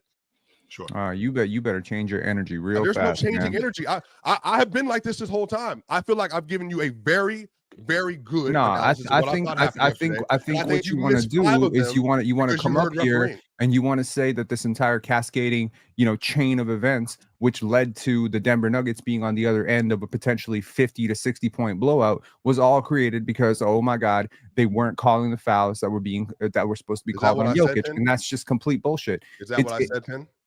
Yes, you said Jokic got frustrated. No, I said that was a part and that's why he was apparently doing kung fu with Jay Will in the second half, right?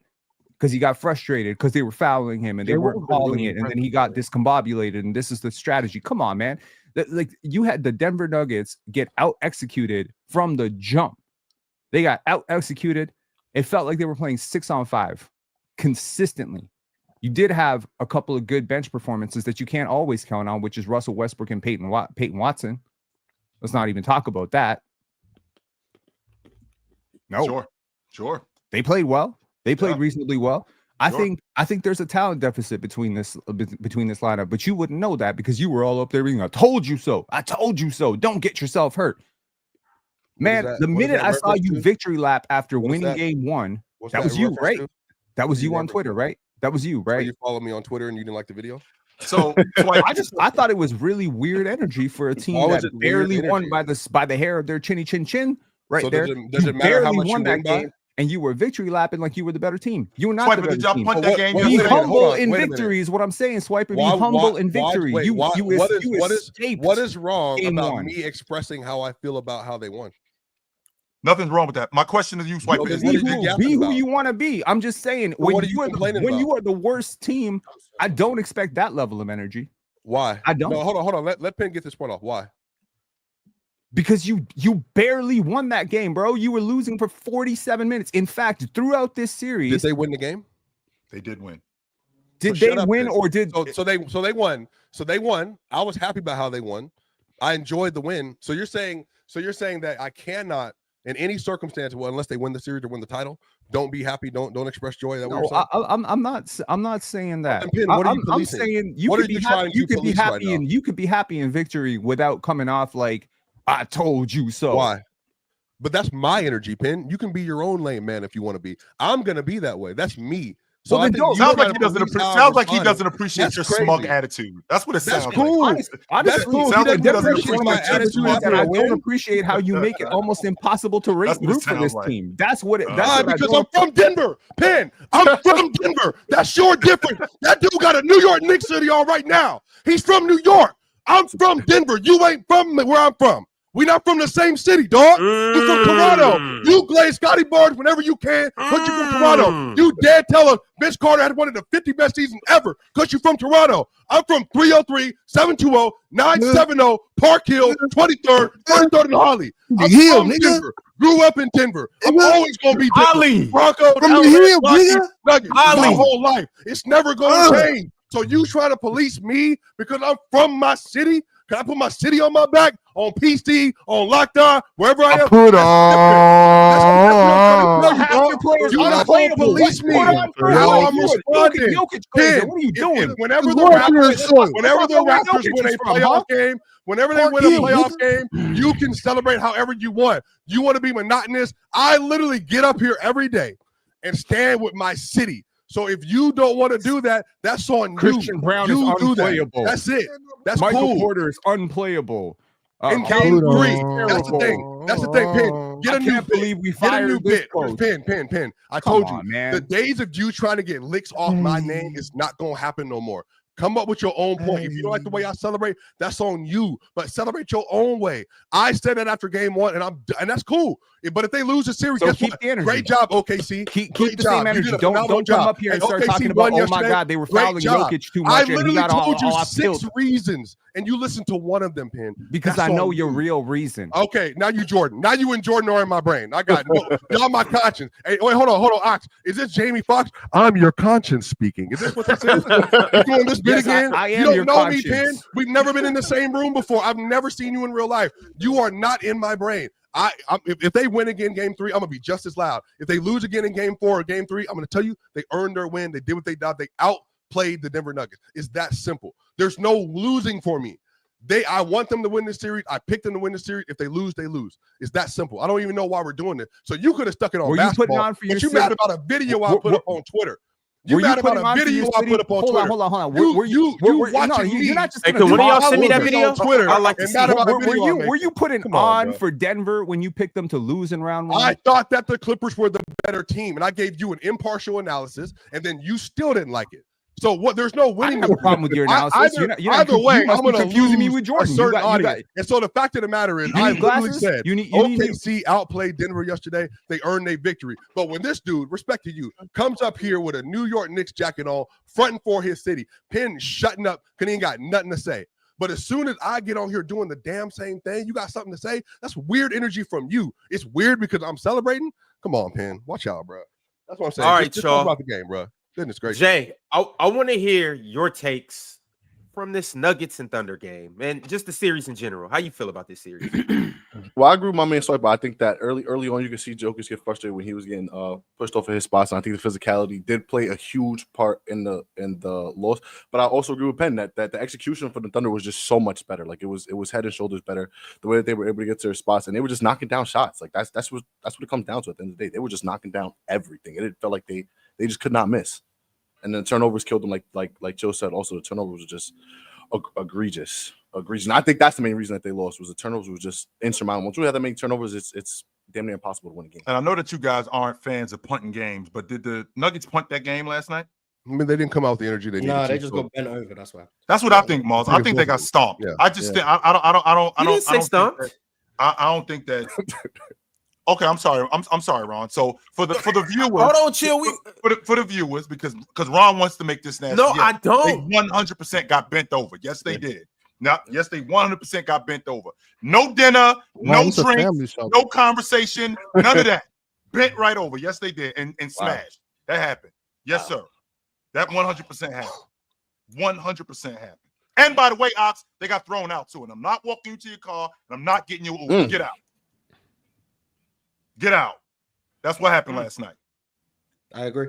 I'm not calling you a cab. Figure out how to get home. Figure out how to get home. Does anybody else want to speak on this game?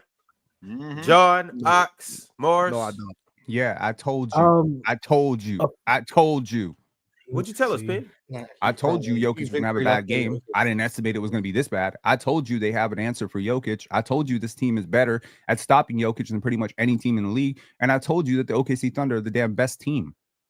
They are the better team. They are a considerably better team. There's a reason I've been picking them to win a championship for the last 6 months. There's a reason I came up here 5 months ago telling you that SGA was having an all-time season up there with the Currys and the Kobes of the world.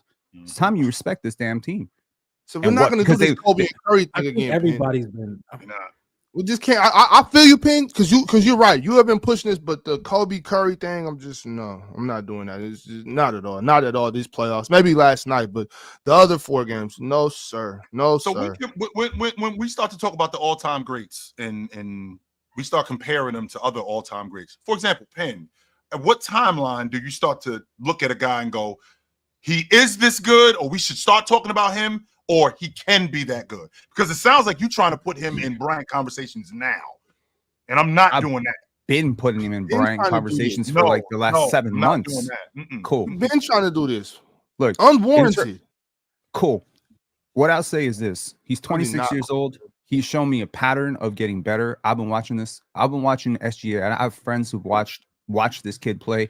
Who have I call him a kid because he's like, he's 10 years younger than me, but I have friends who have been playing with this guy since he was 12 years old up here, right? This kid has gotten better and better and better every single year. He's 26 years old. And guess what? He's going to get better again next year. And this year, he just put up a guard season that rivals pretty much all but 1 or 2 guards in league history. It's up there. It may not be up there with the best Jordan year. It may not be up there with the best Kawhi year. It may not be up there with the best LeBron year. But say for those 3 players, maybe one Steph Curry season, maybe a couple of James Harden seasons, one Tracy McGrady season, it's right there. So to answer your question, Penn, that's the season, though.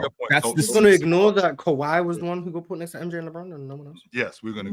No, I'm fine with that. I know you're fine with that. I know you're fine. Kawhi 16 was a demon. Okay, so to your point, Penn. So 35 and 5 this year on almost 2 steals. That's Jordan and Dwayne Wade, right? And what also he's done with the 35 and 5 and 2 steals, Jordan, Curry, and Harden, they all won the league MVP. Here's the difference. The difference is that those guys, there's a level of consistency that we've seen from them. Now that we want to put SGA in those conversations now. I'm not sure that I'm there yet when it comes to him. That's not saying he's not there on the other side of the ball either. Yeah, he's an exceptional defender. He's better than Steph. Oh well, yeah, Steph, sure. Really good Kawhi, Kobe, Jordan, all them. You can be a good defender, and no matter how many times you rub your eyeballs, he's not going to be on the level of them other dudes you was talking about. Nowhere near it. What is he not doing well enough? Now, I'm not going to speak on one of those names. I'll just. Yeah, that's fine. But I'm just saying, like, he's not the level of defensive demon that them other dudes were. Penn, you can acknowledge that, right? And I don't even want to get into this too much because I don't want to knock SGA. SGA. I don't need Ox. He's the MVP. Yes, he's the MVP, and he's worthy of the MVP. He deserves the MVP. He's an amazing consider what you're saying. Great basketball player. I'm just not going to go that far with you, Pin. But you don't need my support in this. You know what I'm saying? You got it. But I mean, consider the mathematics on this, right? I'm sorry to talk about this, but the logic has to be correct, right? We are putting, some of us up here have put Nikola Jokic in top 10 conversations. this One indisputably person. is the best season of Nikola Jokic's life. Right. Can we agree on that? It is. This other player who you're not willing to put in conversations as an all-time great is having a season apparently that's so good that he's going to beat that player out for MVP. Yeah, but that's his argument. Because the That's team not wins, I don't though. think Make it I don't think he's top. I don't think he's Well, top Ox 10 thinks because Jokic isn't better than Chris Yeah, most of Webber, us voted Jokic MVP up here. Yeah, so Ox doesn't think Jokic is better than Chris Webber. So let's. You didn't have to bring Chris Webber in this. Man. So if he thinks Jokic is better than Shea, and he thinks Jokic isn't better than Chris Webber, he damn sure doesn't think Shea is better than Kobe Bryant. Just logically speaking, if we're going, let's do the mathematics. I think we need to stop discounting the present. That's all I'm gonna I say. really don't want to hear any Kobe disrespect this morning. I really don't. I can't. I don't want to. I I don't think It's not about disrespect. In fact, Shea is one player that modeled his entire game after Kobe and D Wade. In fact, Shea is on record saying that Kobe Bean Bryant is a better player than LeBron James and Michael Jordan. He's on record saying that. He might be What one does of the that very few mean? people. What does that mean? If anyone is gonna be crowned, it might as well be the biggest Kobe fan in the NBA. Is he the biggest Kobe fan in the NBA? How do you measure that? This is what they tried to do for Jayson. I don't know another NBA player that's put Kobe Bryant above Michael Jordan and LeBron James. It's the exact same. No, first it was Devin Booker. My bad. They tried to do this for Devin Booker. This is a bad day for Jayson Tatum. Tatum. My bad. And now it's Shea. My bad. They even tried to throw D Tatum Mitch in is there a little definitely bit. My bad. Tatum Go definitely more is the the way biggest fan. My bad. this is the the next Michael Jordan logic, because when you get to that logic, then it gets real tricky, and you don't want to get yourself in trouble with that. But we already acknowledged he didn't have a good first round series, and I think this is where the conversation has gone after yesterday. When we thought he got outplayed in game one, and he didn't play well. One game sample size. I'm with you on this one. Hey, new information. You can't say new information. Oh yeah, no. Technically, he's one of 3 games away from being put in best in the world talks. So hey, man, well, let's get those other 2 games To be first. fair, he was really good in game 4 against the Grizzlies. He was really good in that game. Right, and what else have we seen from Shea in the playoffs? What have we seen? What else have we seen? Like last year, was Shea bad in the playoffs? He was good in the second round. Shea was great against Dallas, and he was mid against New Orleans. Yeah, I thought he was okay against New Orleans. Sure. Yeah. Shay's only really had one great series in his career. He's only had one great series in his career. His only great series was against Dallas. And they Every lost. other series he hasn't been against Dallas. And they So lost. now, I would say that Josh Hart might be outperforming him again, Morris. Hey, you say about OG. You say about OG. I agree with that. Hey, no, OG is definitely outplaying him. That's not a question. But no, yeah, Shay's only had one great series. SGA. That's not going on. I think that's no, he isn't. Shay's only had one series where he's. I think Jayson Tatum would disagree with you. So on the defensive end, I'll give you that logic. Don't leave out that your man did miss 7 or 9 shots last night. Don't leave that part out. It's very important to mention that. Impacted the game in other ways. Okay, chill. now, okay. And they ruined it when they said his step back 3 didn't count because it was after the shot clock. That's what killed his rhythm. Chill. I'm here to let you know. Thank you, Mars. Thank you, Mars. Exactly. He started 1 for 1, then they killed the vibe. And then we don't care.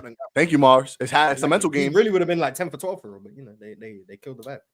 So I like this guy. The question that I have is, when you get completely demoralized, not demoralized ain't the word I'm looking for. When you get smoked like they got smoked, okay, does Denver just take this game and just throw it away, or do they go back home knowing that we have a fight on our hands? Because you can. I've never bought into the logic. If you lose by 20 or if you lose by 1, it's still 1-1. When you lose by almost 50, that's impactful. When you get smoked by almost 50, there's a level of concern that you have to have as a team when you get blown out like that. But doesn't it matter why you lost by 50? Now, if you lost by 50 because you didn't show up, you just completely couldn't make a shot, the refs were against you and all that stuff, I think maybe you could toss it away. They didn't. But if you lost by 50 or damn near 50 because the other team looked or felt like they had 7 guys out there and you just couldn't move with them, and they just dialed up to an intensity that you could not match. They did miss all their shots. That was the whole first quarter. Be that as it may, Swiper. What Penn is about to do is set this team up to get their ass kicked again. Every game is a different day. What happened in game 1, we move past that. Let's play game 2. What happened in game 2? I don't give a shit if we lost by 300 or 3. We got game 3 to play. I don't care about this game any longer. We don't have you got to shoot the ball and move on. You know what I'm saying? You got to be in the playoffs. You got to be a game chucker. You know what I'm saying? That game, we shot it. Did we make it? Cool. Did we miss it? I don't give a shit. Game 3, let's go. Yo, nobody cares about Jordan minutes yesterday, man. The game doesn't mean anything. Like, DeAndre Jordan was playing in the second quarter. Why doesn't it mean anything? I'm saying DeAndre Jordan was playing in the second quarter. Okay, look, but I'm gonna say this though. We against the Clippers too, though. We can look at game 1. That was the DeAndre Jordan series. This is not a DeAndre Jordan series. That's the reason he ain't playing game 1. Mark, is he gonna play game 3? No, if the game is close. This series has been 90. They're gonna go to Aaron Gordon. They're gonna go to Aaron Gordon. And so far we have seen game 1. We they have went seen to DeAndre Jordan yesterday because the game was over. Okay, we have seen 96 minutes in this series. 96. Two games. I ain't 96 seen 96. minutes. I've seen like 84. But yeah. Okay. For about 87 of those minutes, OKC's been up. It's not the Lakers series last year. But that's what I'm saying. It sounds a little bit Are like you the going same to logic win the that we're game? using with the Knicks and the Celtics. Are you going to win the game? Swipe it though. I get know, what you're I hear saying. you, but like it's game, bro. It's 1-1. They're going back to Denver. The Does Nuggets it have put up. feel like 1-1? we talking about how we feel. I'm not Does talking it about feel that. like 1-1? I'm not talking about that. You Morris, watch I'm those talking two about games. You and feel you like, what he I doing? guess it could go either way. I'm not doing that, That's how Morris. you feel? Hold on, right quick, Penn, right quick, because I'm not doing that. What I'm saying is, you look at game 2 and it wasn't close. They beat the brakes off of them boys. You look at game 1. What were they? They were up 20 at one point. 14 in the fourth quarter. 14. Okay, but they was really taking care of them. They was taking care of business. And they came back and won. They did. I'm not discounting that. What I'm saying is, I can just look at one team and the firepower that they have, and I can look at this other team, and I'm just like, y'all don't got enough. OKC has the better team. Y'all don't got close to enough. They have the better team. Look, and that's the point I'm Boston making. also has the better team. What I'm saying they were up is, 20 in both of those games. based on what I've seen both games, Pick Denver in this series. I don't have the Nuggets coming close to winning any of these other games. I just don't. It's over in 5? Yes. That's what I believe. So you don't think Denver wins another game in the series, No. Ron? I know we're going back to Denver. Did you have OKC in 5 before the series? Yeah. I know you've been. I'll give Denver one more game. I got OKC in 6. I don't even know if I got that. I got Denver in 5, but people are Jokic will get him one game. I think Jokic will get him one game. He got him one game. I think he'll give him like a 45, 50-point game. We got another Knicks fan. Wow, Big Mill. These New York Knicks fans are just talk to him. Whoa. Talk to him. 2-0. Let's go. Every Knicks fan on the internet gonna pull up at something. It's a Knicks watch party. What's up, Mill? It's been a while since we've seen you. How you feeling? It looks like things are going well over there. Feeling on top of the world, honestly. Being up 2-0 against the defending champs, there's no better feeling than that. The city's lit. Everyone's happy. Great weather. Come on, let's go. Don't celebrate too hard, though. Swiper, I can tell you right now. No, you're supposed to. Y'all got to keep that big Nick energy. I'm telling you right now, Swiper, being a fellow Northeasterner, I can tell you right now, this thing goes to pieces, and they end up losing in 6 games. Jalen Brunson gotta go. Cat gotta go. They love the Knicks right now. No, Jalen Brunson will never be on the trade block. They absolutely love. They absolutely love. I know the Knicks fan. I know who the Knicks fan is. Bridges will have to go. That will be it, though. Don't blame Julius Randle. What we talking about? I know how fickle the Knicks fan is, and they're all out in droves right now. Yo, the Knicks. I'm telling you, if this thing goes the other way, well, what happened is I will guarantee you the Knicks fans will not turn on you. Knicks fans that are up here, you have to be careful with how you're celebrating. If you celebrate with too much intensity, you will be policed about how you're celebrating. So please That's exactly what's happening. That's exactly what's happening. Please be sure to contain your excitement. Be humble up 2-0. We can't. We're New Yorkers. We don't know what humble is. That's just in our energy. That's in our blood. JB getting a statue right now. We're building around outside the garden right now. We're never turning our back on JB. Even when he missed the game winner the other game. I didn't care. Can I ask y'all a question? These are not the Knicks fans of the past. Did either one of you Knicks super fans pick your team to lose in the opening round? Yes, it is. Y'all had the Knicks home. No, right? Because you stand for New York. Because you're from New York. I want y'all to know they're putting y'all in the middle of their thing. They're putting y'all in the middle. I'm not putting anyone in the middle of anything. Don't apply what I said to you to other people. There's one cop up here and a bunch of civilians. The cop is trying to tell us how we need to react. I am not doing anything. You know exactly what you're doing by putting me as the cop. You're acting like the police. What do you want me to tell you? It's not code. I'm acting like the police because I'm telling you to stop being a front runner. To celebrate. We got company, y'all. We got company. We don't know how to act any different. I'm gonna let them figure out what they got going on in the back. They talk it out, find it out, whatever they got to do, text it out. We'll let them handle that. But to the New Yorkers up here, Mill in specific, because I asked you, Jay. Well, I don't know if I asked you, but I need both of you guys to tell me who do you got, how many games you're closing this out in, or are you closing this out? And are you worried? Mill, I want to start with you though. Are you worried? Are you concerned? No, why would I be concerned? We're up 2-0. Why would I be concerned? We're heading back to New York. We're going to the Garden up 2-0. There's no reason to be concerned. Okay, I know we've been a better road team this playoffs, but Knicks fans are going to bring that energy in MSG. If they have to boo them, that's what they got to do. I don't know. Seems like the Knicks players like that type of energy. They like the crowd noise like that. So, we're going to be there bringing that energy in the crowd. I'm not worried at all. Come on. Even if Boston wins one in MSG, we're obviously going to win the other. We go up 3-1. They're not coming back from that. They're not. I say right now, I don't want to talk too prematurely, and I just talked about how Knicks fans are humble. We're not humble. Please do. Please do. That series is over. There you go. That's what I'm talking about. I personally think it's over. Y'all hear the birds chirping? Yeah. That's how you're gonna bring these Knicks fans back if the Celtics come back. You gonna bring all these Knicks fans back? Are y'all gonna come back? Yeah, I'll come back. Or are y'all gonna hide? You could make fun of me. Why are we even talking about a Celtic comeback like that's in the cards? We know it's not happening. We know it's not happening. We know it's not happening. But if it did happen, I just think in a parallel universe, sure, Mars, I'll be here. Might have to go through all the Doctor Strange universe to see what's going on, but whatever happens. It's no comeback, guys. I'm sorry to tell you. Celtics are frauds, guys. Straight up frauds. Well, now if you lose, you lost to some frauds. Bro, defending champs, and you let the Knicks take 2. Oh, we got something. What? How we gonna have that slipped out. I didn't mean to say that. My bad. That slipped out. My fault. Hallie don't want to see OG. Ain't the Knicks beat the Ain't the Pacers beat the Knicks last year? That was last year. That was last year. Okay. All I'm gonna say, we know how Hallie get when he get in the Garden. That's all I know. About when it comes to the Knicks fan, I'm telling so you guys winning the chip? Are you guys winning the chip? I promise you. I already told you. I see what you're doing. Say it, Mama. You already. First of all, we already here. So if you drop the defending champs, who's in front of you? And apparently you beat the Pacers. You got to go all the way. You got to go all the way. So we already here. So you already told me that the Boston Celtics are frauds. Is that fair? You've already told me that they're frauds.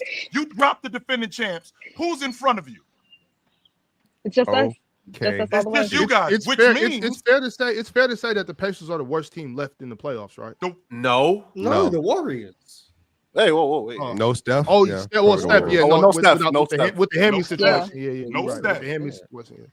So if the Knicks win, it's an all-orange finals. Orange and blue. That's what's going on. Yep. City's gonna be on fire.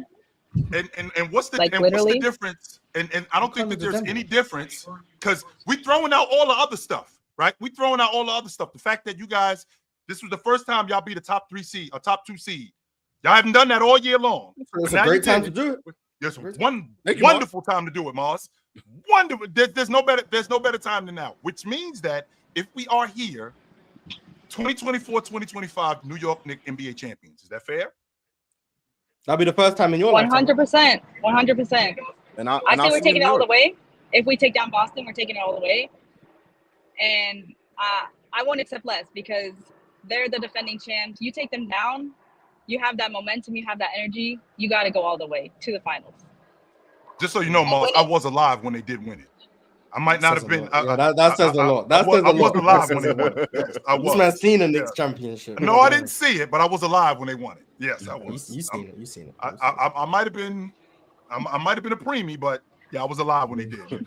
Yeah, I was around. Yes, sir. All right, y'all. I'm running a poll right now, and I'm giving you 4 options to choose. The Knicks lose in the Eastern Conference Finals. The Knicks lose in the finals. The Knicks lose to Boston. Or the Knicks win the championship. So it's one or the other. Either they're going the whole way to win the thing, or they're going to lose somewhere along the line. So you guys let me know. I'm betting a check on Tatum. You know what? I got check on something. Tatum to get it done. In June, when y'all book y'all flights and y'all come to New York, you can stay with me, Swipe. I got an extra room over there in the apartment. Where? You can stay. What part? What part of New York? In the Bronx. I got a room right back there for you. I got you. Right about 25 minutes from the garden. I got you. It's some nice spots in the Bronx. No, there's some nice spots. You feel me? There's some nice spots in the Bronx. Swipe it just for you. I got you, bro. Extra room. Let me know what snacks you like. I got you, bro. Hamptons. Relax, relax.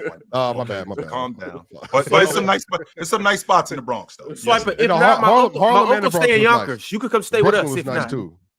Well, book the flights now because they're cheaper right now than they're gonna be in June. You feel me? So right. Book them now. Right. Get on that, guys. Get on that. Let's go to New York in June when the final is going to be in Indiana. Makes sense. Yeah. Okay. Well, for game, no. Makes sense. All right, y'all. Well, we got another game that's happening tonight that we need to talk about. So let's go ahead and make it happen. Game 2. Now, obviously, we know that the Warriors, without Steph Curry, was able to pull away. But how are we feeling tonight? Do the Wolves snap back? Can Jimmy Butler get to his old ways? Talk to me, fellas. Well, we got to keep the same energy that we kept with the Boston Celtics. I mean, are they going to shoot that bad? I mean, they 0 for 15 at the long ball line in the first half. And this is a heavy predicated team on shooting the long ball. I would like to see, because I saw it in game, and I saw it in the series previous to this with the Lakers. I would like to see them get the ball to Rudy around the rim a little bit more. Yes, because he was productive. That would work. I would like to see them do that. I would like to see them get on the glass a little bit more. Not having Steph Curry is a huge deal because now Jimmy Butler is your primary bucket getter now. Instead of Steph Curry. Now Jimmy Butler is your primary bucket getter. Pods moves over one seat to be your secondary bucket getter. And I do think that you can take him out of the series. If they go into Minnesota and they get this game, I'm straight. I'm good on Minnesota. Yo, Mill, appreciate you for coming through. When you guys advance to the next round, I need to hear how you feel about the Pacers beating you guys in 7. Yeah, for sure. Mm-hmm. All right, I appreciate we'll catch y'all. up with you soon. Yep. All right. See y'all Have a later. good one. Yep. All right. Wait, you really think Boston gonna lose the series? I'm telling you, they are. I don't think so. I'm Ron. My bad. No, Ron. Do you think Boston not gonna lose the series? Okay. Whose jersey is that? Paul Pierce. Oh, okay. What, the 5th best small forward of his era? Once Tatum He better than himself, Jayson Tatum. I don't know what to tell you. He better than Jayson Tatum. No, once Tatum solidifies himself as best in the world, I'll change. How many finals MVPs Jayson Tatum got? 0. How many finals MVPs Paul Pierce got? 1. Well, half of one. Really, it was Garnett's, but you know. I was just checking. Pretty confident that when they gave him the trophy, they didn't say this is half of yours. It's got Paul Pierce's name on it. I don't know, man. Garnett stood up there with him. The defense. I don't know. Ray Allen was hooping in that series too. But Rajon Rondo. Mm-hmm.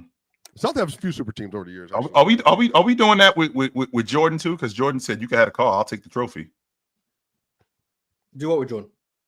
We taking his final with his finals MVP. We talked about Scottie Pippen. I'll take the trophy, but you got a call. Which finals MVP was that? It was in '96. It was in '96. So take away one of them, I guess. That's Supersonics. Mm-hmm. He said that.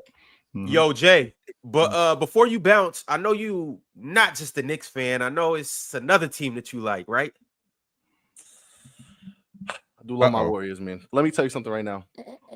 Well, I don't love the Warriors. I'm really a Steph guy. Right, it's the light thing. Say that. Okay, don't say it's the Warriors. Okay, it's Curry. If I'm being 100% honest with y'all, but I will tell you this: for the first time in a long time, I saw the Warriors be positive without Steph Curry on the floor. I thought that was awesome. I think if they keep that up in Game 2, stay engaged on the defensive end like they were the whole entire game. In Game 1, that's a recipe for a win without Steph. And honestly, if they can steal 2 in Minnesota, they're going to the Western Conference Finals. So you Knicks first, though, right? Absolutely. You see what I got on, man? So Knicks play Warriors in the finals. You hoping Steph Curry just play trash? I'm hoping that Steph Curry just don't put like illness or something. You know what I'm saying? Just Oh, damn. You could just wish for him to have a bad series. Why would I wish that on illness? The greatest point guard of all time? That's impossible. I can't wish that strong. You wished him illness. Because if he plays, then it's the greatest point guard ever. He's hard to beat, you know. The greatest point guard ever. Is he better than Brunson right now? Right now, today, no. Not right now. Greatest point guard ever, no better than Jalen Brunson. Not today. Not at the tail end of his career. No. I'm sorry. Not better than the Clippers. Apparently he's still in his prime. So. So you think that the Warriors can do it without Steph? Tonight. Let's say Steph has to miss the whole series. No, let's say he has to miss the whole series. He's missing at least a week. No, that's the series. That's a tall order. That's a tall order. But tonight, I think they can. I think they had the momentum going into game 2. I think that if they could build on what they had last game with the offense, and Jimmy just has to be a little more aggressive. I didn't like how so they go up 2-0 then. They should be able to handle it. I think so. If they go up 2-0, bro, that's crazy, dog. No Steph. It's gonna make the Lakers look a lot worse. I'll say that. Yeah, Lakers fans were crying after game 1. Look at Julius Randle being who he thought he was. No, I'm not a part of that Laker fan. Julius Randle was stinky in game 1, but he can step it up. But it doesn't matter because the Warriors are winning game 2. I mean, Ant was stinky, Julius was stinky, Jaden was stinky. Ant was really stinky. But yeah, Golden State are going up to it. I've seen the script. They're going up to it. All right, man. I'm gonna bounce, but I'm gonna highlight you guys, man. Appreciate you. Later. All right, hey Jay, where can we find you at? FYTB podcast. You know what I'm saying? Best show on YouTube aside from the panel. What does that stand for, though? Fuck is you talking about, man? New York City. You know we okay. All right, man. All right, after the Knicks closes this out, we're gonna see you again. Probably sometime next week. In like 5 days. I'll see y'all. Yeah, like 2028. Right. Yeah. Wait. Well, hold on, y'all. When's the last time if the Boston Celtics actually lose this series, which I don't believe they will? What will be the last time? When's the last time a series was this disappointing? Like where the better team lost a series like this? When's the last time that's actually happened? Denver, The Minnesota last year. The Clippers lost series. Are they really the better team like that, though? I think so. Personally. Or are we just putting too much? And this is a legit question. Maybe it's a crazy question. Or are we just putting too much stock into them because they won a championship last year? They had 2 good back-to-back seasons. But are they really that much better? 60-win team. I'm talking about just based on what you're looking at. Based on what you're looking at. And remember, when this whole thing happened with the Knicks, before we even watched them play a game, we had certain expectations of them. Sure. Throughout the year, our expectations have lowered because it hasn't been what we thought it would be. I mean, maybe the Knicks are better than we're giving them credit for. Nuggets, Wolves. I mean, but even that was a 7-game series. If this is like a 5 or 6, that was the defending champions. And I really believe that had the Nuggets made it to the finals, they would have repeated. I thought so too. I thought so too. I mean, I was definitely. You thought Dallas was going to win, so you just didn't believe in Boston. Who, me? Yeah. Yeah. No, I did not. I did not. I genuinely thought that the best player in the series wins. Usually. They do. Yeah. So Luka versus Tatum. I thought Luka was better. So the best player in the series won. Come on now. Fair enough. Jayson Tatum was the best player in the series. He wasn't even, according to voters, he wasn't even the best player on his own team. Okay, well, according to voters, Iguodala outplayed Steph, and we know he didn't. So that was bullshit. According to our eyes, I think most of us watched the series. Jayson Tatum was the best player on the Celtics in that series. Yes, he was. Jayson Tatum, according to the poll I ran on Twitter, wasn't better than Luka in that series. But who cares about Twitter polls? Jayson Tatum was the best player in that series. So, in terms of them being much better, I mean, they're still a championship contender. 60 wins. They got an all-pro in Jayson Tatum. They're all-league defensive guys like Derek White and Drew Holiday, who was all-league defenders last year. Those guys might not be able to play up to what they did this year, but that doesn't – I don't think that takes away from what happened with the Knicks. Like you just said, Ron, maybe the Knicks aren't as good as we think they are. I mean, it's interesting that here we are now, and the Knicks, to Ox's point, have been put together to specifically deal with this team and this team only. This is the same Knicks team that we saw throughout the course of the regular season have a very difficult time with the top-tier teams in the league. Throughout the course of the season, they've had a really difficult time with them, and because of that, none of us had the Knicks going deep into the playoffs. We had them getting slowed down against a Boston Celtic team. We had them getting slowed down against an Indiana team, who I think is better also. So from a talent collection, I think the Knicks are really good, but I think that they're playing good against a team that they were put together to beat. right now. I think they're playing good against them. I had Now, the Knicks will this going to the second continue? round, and that's what's gonna happen. I think y'all got hit. I think y'all got hit with the UWAP personally. Personally, I think y'all got hit with Did we the get the okie doke out? I think y'all went, definitely went for the okie doke. I think what Tibbs did was, I ain't gonna show y'all everything. Y'all think y'all picking on us during the regular season. I ain't gonna sick my dogs on you. I'm not gonna let Mikal off the leash. It's hard for me to keep OG off the leash, but I'm gonna try to keep him contained as much as I can. But when the playoffs come around, I'm sicking my dogs on you, and that's what he's doing. Y'all really had the Pistons beating the Knicks. No, I had the Knicks. Well, to be fair, it should have been a 7. No. Nobody We don't got chose time the to be Pistons. fair. This should have been a 7-game series. John G chose the Pistons. Like before the Ron, series? Ron, I heard like 4 people talking about Yeah, the the Pistons Pistons to in actually win this. The Pistons are going to win. Yeah, this. No, Pistons like in seven. during the series, after we They were up seen 3 the way the they Pistons were should have playing been up against them. 3-2. That was an important moment. But they weren't up 3-2. Y'all picked the Knicks. They weren't. That is true. They weren't. You know what I'm mean, saying? but Y'all was up here picking the Pistons and spite. This coming from Swiper, the dude that says this isn't the same season. Y'all don't even respect the regular season. Y'all really don't even respect the regular season. I just anyway. said the Celtics were So that's better why- all year.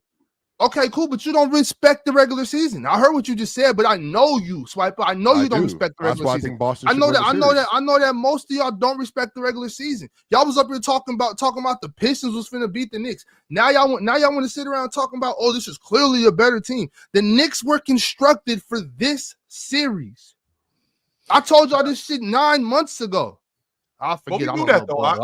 I forgot. I don't know. No, Ox, well, first of all, Ox, I'd like for you to be more specific about who was saying that. That's number one. Number two, we knew why they traded for Mikal Bridges. We knew that they needed more wing defense. We knew that they needed more perimeter scoring. Right? We knew why they re-signed OG Anunoby, because they needed more. But you were against that. I was against that. You were against the OG Mikal duo, and now I'm starting to think subconsciously, maybe you were doing that because you knew that these were the two that could take down the Celtics. Because you know what? I remember I had y'all searching through the whole league.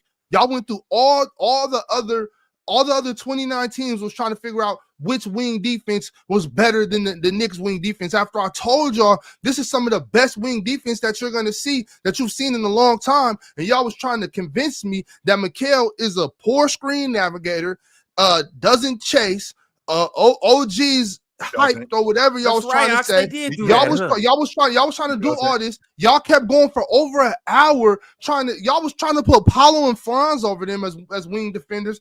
Y'all went. I can't remember everybody y'all was talking about. Y'all was talking about J-Dub and Lou Dort. Respect J-Dub and Lou Dort. Y'all was talking about. J-Dub and Lou Dort ain't fucking with Mikal and OG.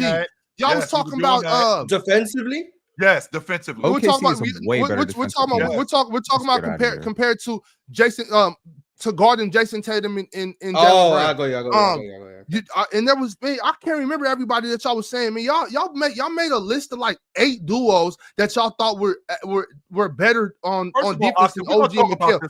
I believe you said they were redundant. If I'm not mistaken. And I'm glad you brought that up, Ox, because I'd actually like to fix this, because number one, I said respect J-Dub and Lou Dort.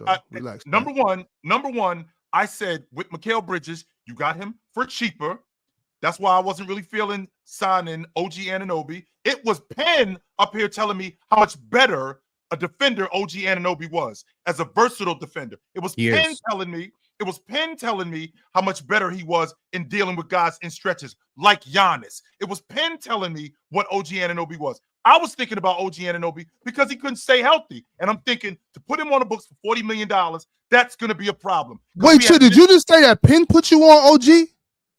No, I said that it was Penn who was saying that. I knew it was Penn who was saying that. I'm not saying that Penn put me on. My bad. I was in the chat. No, that's not what I'm saying. What I am saying though is because what my theory was, because OG Anunoby had missed the playoffs again, and he had an injury, he had a history of injury on top of Mikal Bridges being on the cheap and being a really good defender.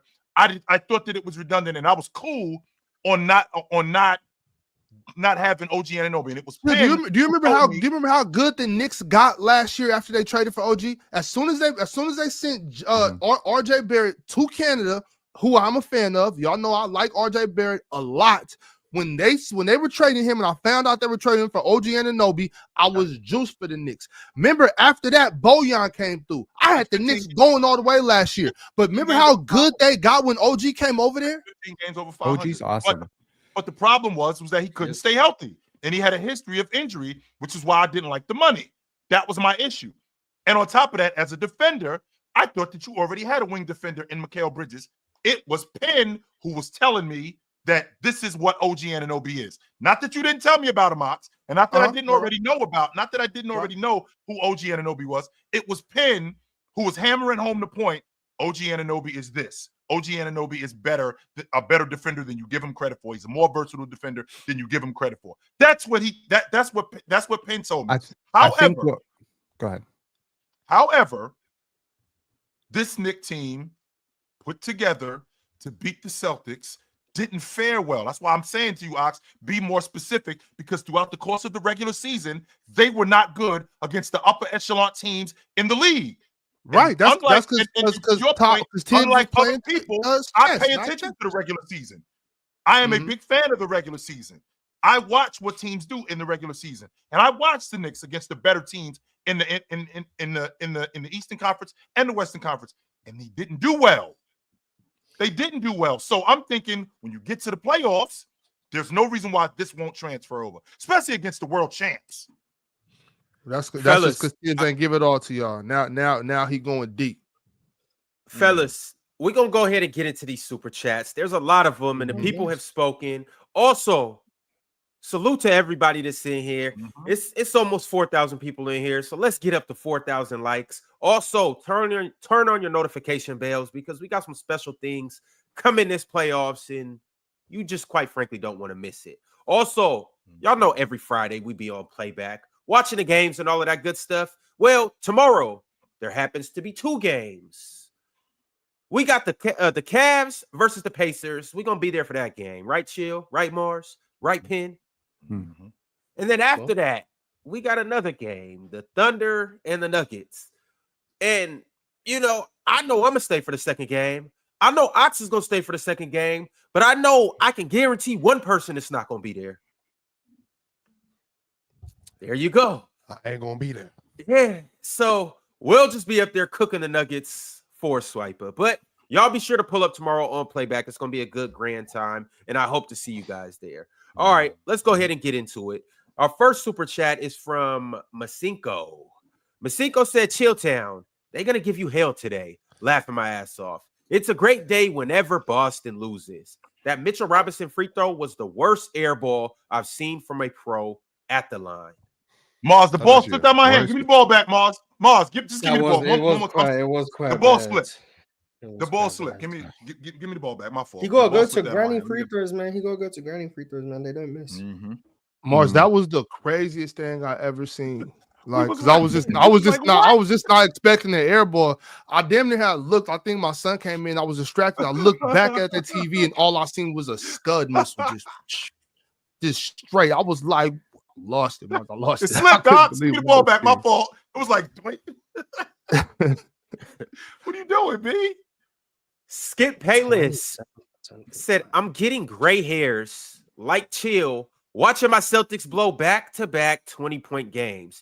Chill, I appreciate you for your love for Tatum, but let's fall back from this Tatum's the best in the world talks. Nah, let's double down on it. Stock is low. It's falling. Buy up some more, man. Yeah, Jayson Tatum stock is up. Like either you're gonna be right or you're gonna be broke. It's all good, man.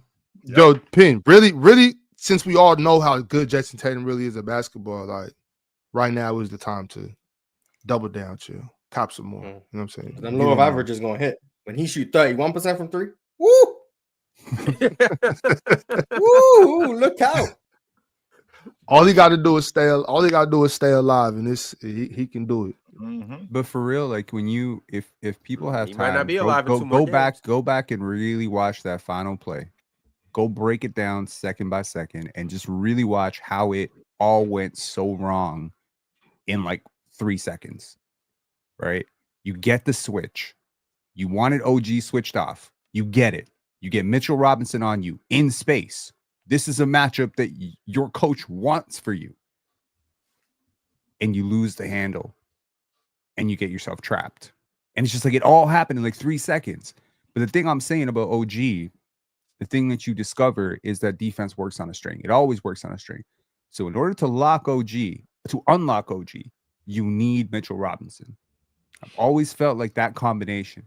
And everyone wants to talk about how the Knicks didn't beat nobody in the regular season.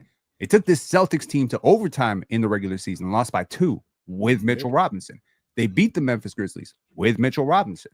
I'm telling you, man, Mitchell Robinson is something on this team that they haven't had. And when they made that Karl-Anthony Towns trade, my first thought was, I hope they don't get rid of Mitchell Robinson because they're going to need him. He's really underrated. Shout out to Mitch. I mean, he wasn't underrated for me. He's a great player. He was better than Jokic on defense. He was elite way defensively. better. We said that elite yesterday. Defensively in 2 years ago. Was it 2 years ago? Leading into that series versus the Heat.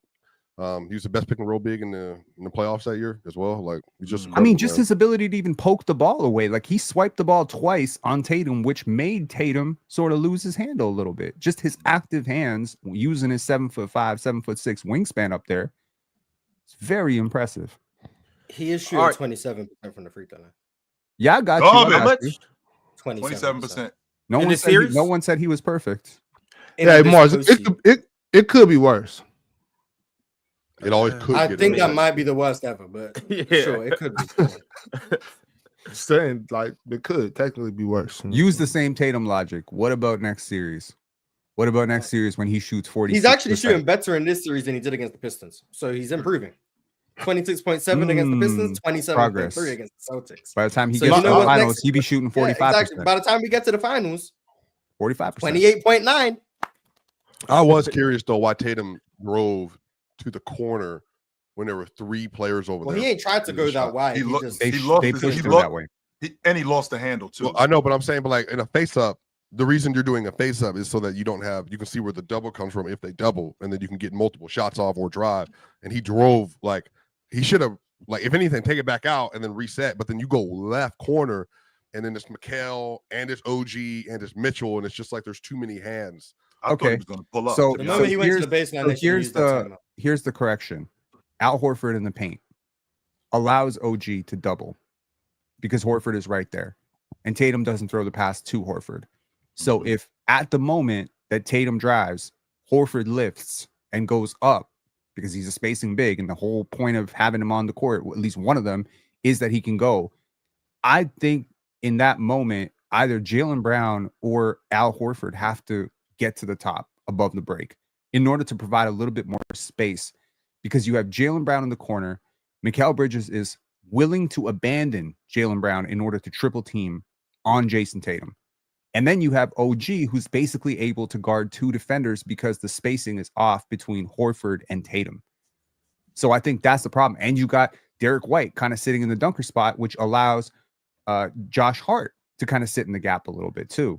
So I feel like the spacing was off on that final play. Jayson Tatum didn't make it better, but his other teammates had to react to what he did. And I don't think they did. That would have helped. I think that his original plan was to shoot the ball. That's why when he lost the handle, then he ended up finding himself going. Did he go too early? Did he go too early? No, I think he just found that he had too much time. I don't think that was the problem. I think that he was looking at that spot right there, right below the free throw line when he had Mitchell Robinson on him. I think that he was going to create some space right there, and I think that's where he was going to shoot. But when he lost the handle, go ahead, Joko. I got to ask a question about that. When he lost the handle, now the clock's running down, and now he found himself scrambling, and then he had to get rid of the ball. So I think that's where it got screwed up at. And that that's a right there. You could have called a timeout, but in that case though, Chill. Yep. And obviously, we're nitpicking about things like this happen so fast. You know what I'm saying? Like, and a lot of times in basketball, I was saying this the other day. It's like we look at it like, oh, you should have did this. In real time in basketball, just kind of going to your training. You're reacting. You know what I'm saying? You're going. Everybody's not thinking at every second on the basketball court. A lot of times you're just playing, and what you do is what you do. Sometimes you do something, and you be like, oh shit, like that was nasty. You know what I'm saying? Or you be like, oh, why didn't I do that? You know, like it's it happens so fast. But when he gets to that spot, because I'm thinking the same thing. He's trying to get right under the nail, maybe hit that, maybe fade away. You know, whatever Jayson's gonna do, right? But at that point, don't you lose the handle? Don't you just pick it up, gather on two, pump fake, step through, you know what I'm saying? Just make a strong move to the rim, make Mitchell Robinson make a stop, make him foul you, you know what I'm saying? Do something like that. Which, to your point, yes, when it's a different time in the game, I think he already had his mind made up on where he was going and what he was going to do. And when he lost the handle, now that sped him up. And he wasn't thinking about, all right, pick the ball up, call a timeout, or pick the ball up, get it to this guy. No, the clock's running and I got to do something. I don't have time to pick the ball up and get it to somebody. No, I gotta get to a space. And that was mine's racing. That's why you ended up seeing him. I mean, I don't think he saw Mikal Bridges, to be quite honest with you. I don't even think he saw him. He wouldn't have thrown that pass if he had. I don't think he saw him. I think and it was all predicated on him losing the handle at the free throw line. In all of this talk about the Celtics throughout this entire show, we've ripped Tatum, we've ripped Brown, we've ripped all their stuff. Why haven't we talked about Joe Mazzulla? I think that entire play was stagnant. So if that was an audible, if that was on JT to just call a play and run it out, and they didn't want to run their X's and O's and get a good look, then that's on Joe Mazzulla too, isn't it? You trusted your team. They didn't execute. I don't like the screen at the 3-point line. I think the spacing. Even though this has been who the Celtics are all year long, I just didn't like that screen at the top of the key with him and Al Horford. What I would have rather him just gave him some space. Don't come up here and set a screen. Let me drag him away from the basket. And if you are going to screen a little bit higher so I can get downhill and have more space. But then especially in that little bit of time. But then OG is on him. Then take him. You can take him. No. I don't think you want any of that. I don't think you want any of that mess, man. Take him. Factually has not taken him. He's the best in the world, so he can take it. You know what I think the problem is? He's the best in the world. You can't score OG Anunoby. If Joker is on the box, if Giannis is 1-on-1 with whomever he's on, if he's 1-on-1, we're not running a screen for Giannis. Giannis, go after him. Giannis doesn't have the ball in that situation. OG has been a demon defensively throughout the playoffs. He had a great run against Cade in the first round. Cade could not score on him. So it was usually on Mikal Bridges or Josh Hart where Cade was getting a lot of bulk of his buckets. So OG has been shutting down back-to-back series now, stars. And the numbers are conclusive. If he's on you, you're not scoring in this series. So I appreciate the idea that you want the quote-unquote slower-footed drop big on you in space against your dynamic superstar. Problem is that so-called drop big who struggles in space didn't struggle in space. Secondly, the dynamic wing who should be able to punish that player wasn't so dynamic. Because I'll tell you right now, and this is not a conversation that I necessarily think we even have time for at this point, but if that's Shai Gilgeous-Alexander, if that's Shai or that's Ant, I don't think that handle's as loose. Maybe not Ant, but like with Shai. If on the other end that's Jalen Brunson, I don't think that handle gets loose.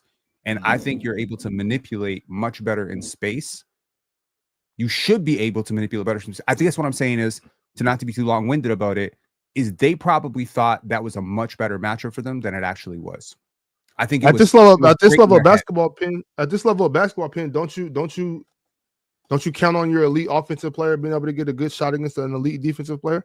Like, you know what I'm saying? Like, offense is supposed to be better than defense. That's all I'm saying. That's why I'm surprised they didn't go to Derek White. I'm surprised, but we got to get to super chats though. So salute to everybody that's in here. And my man Riddell said, I respect Chill for holding JT accountable. Just in case no one brings it up, Cat deserves praise for being the only offensive engine for the majority of the game, especially in the first half.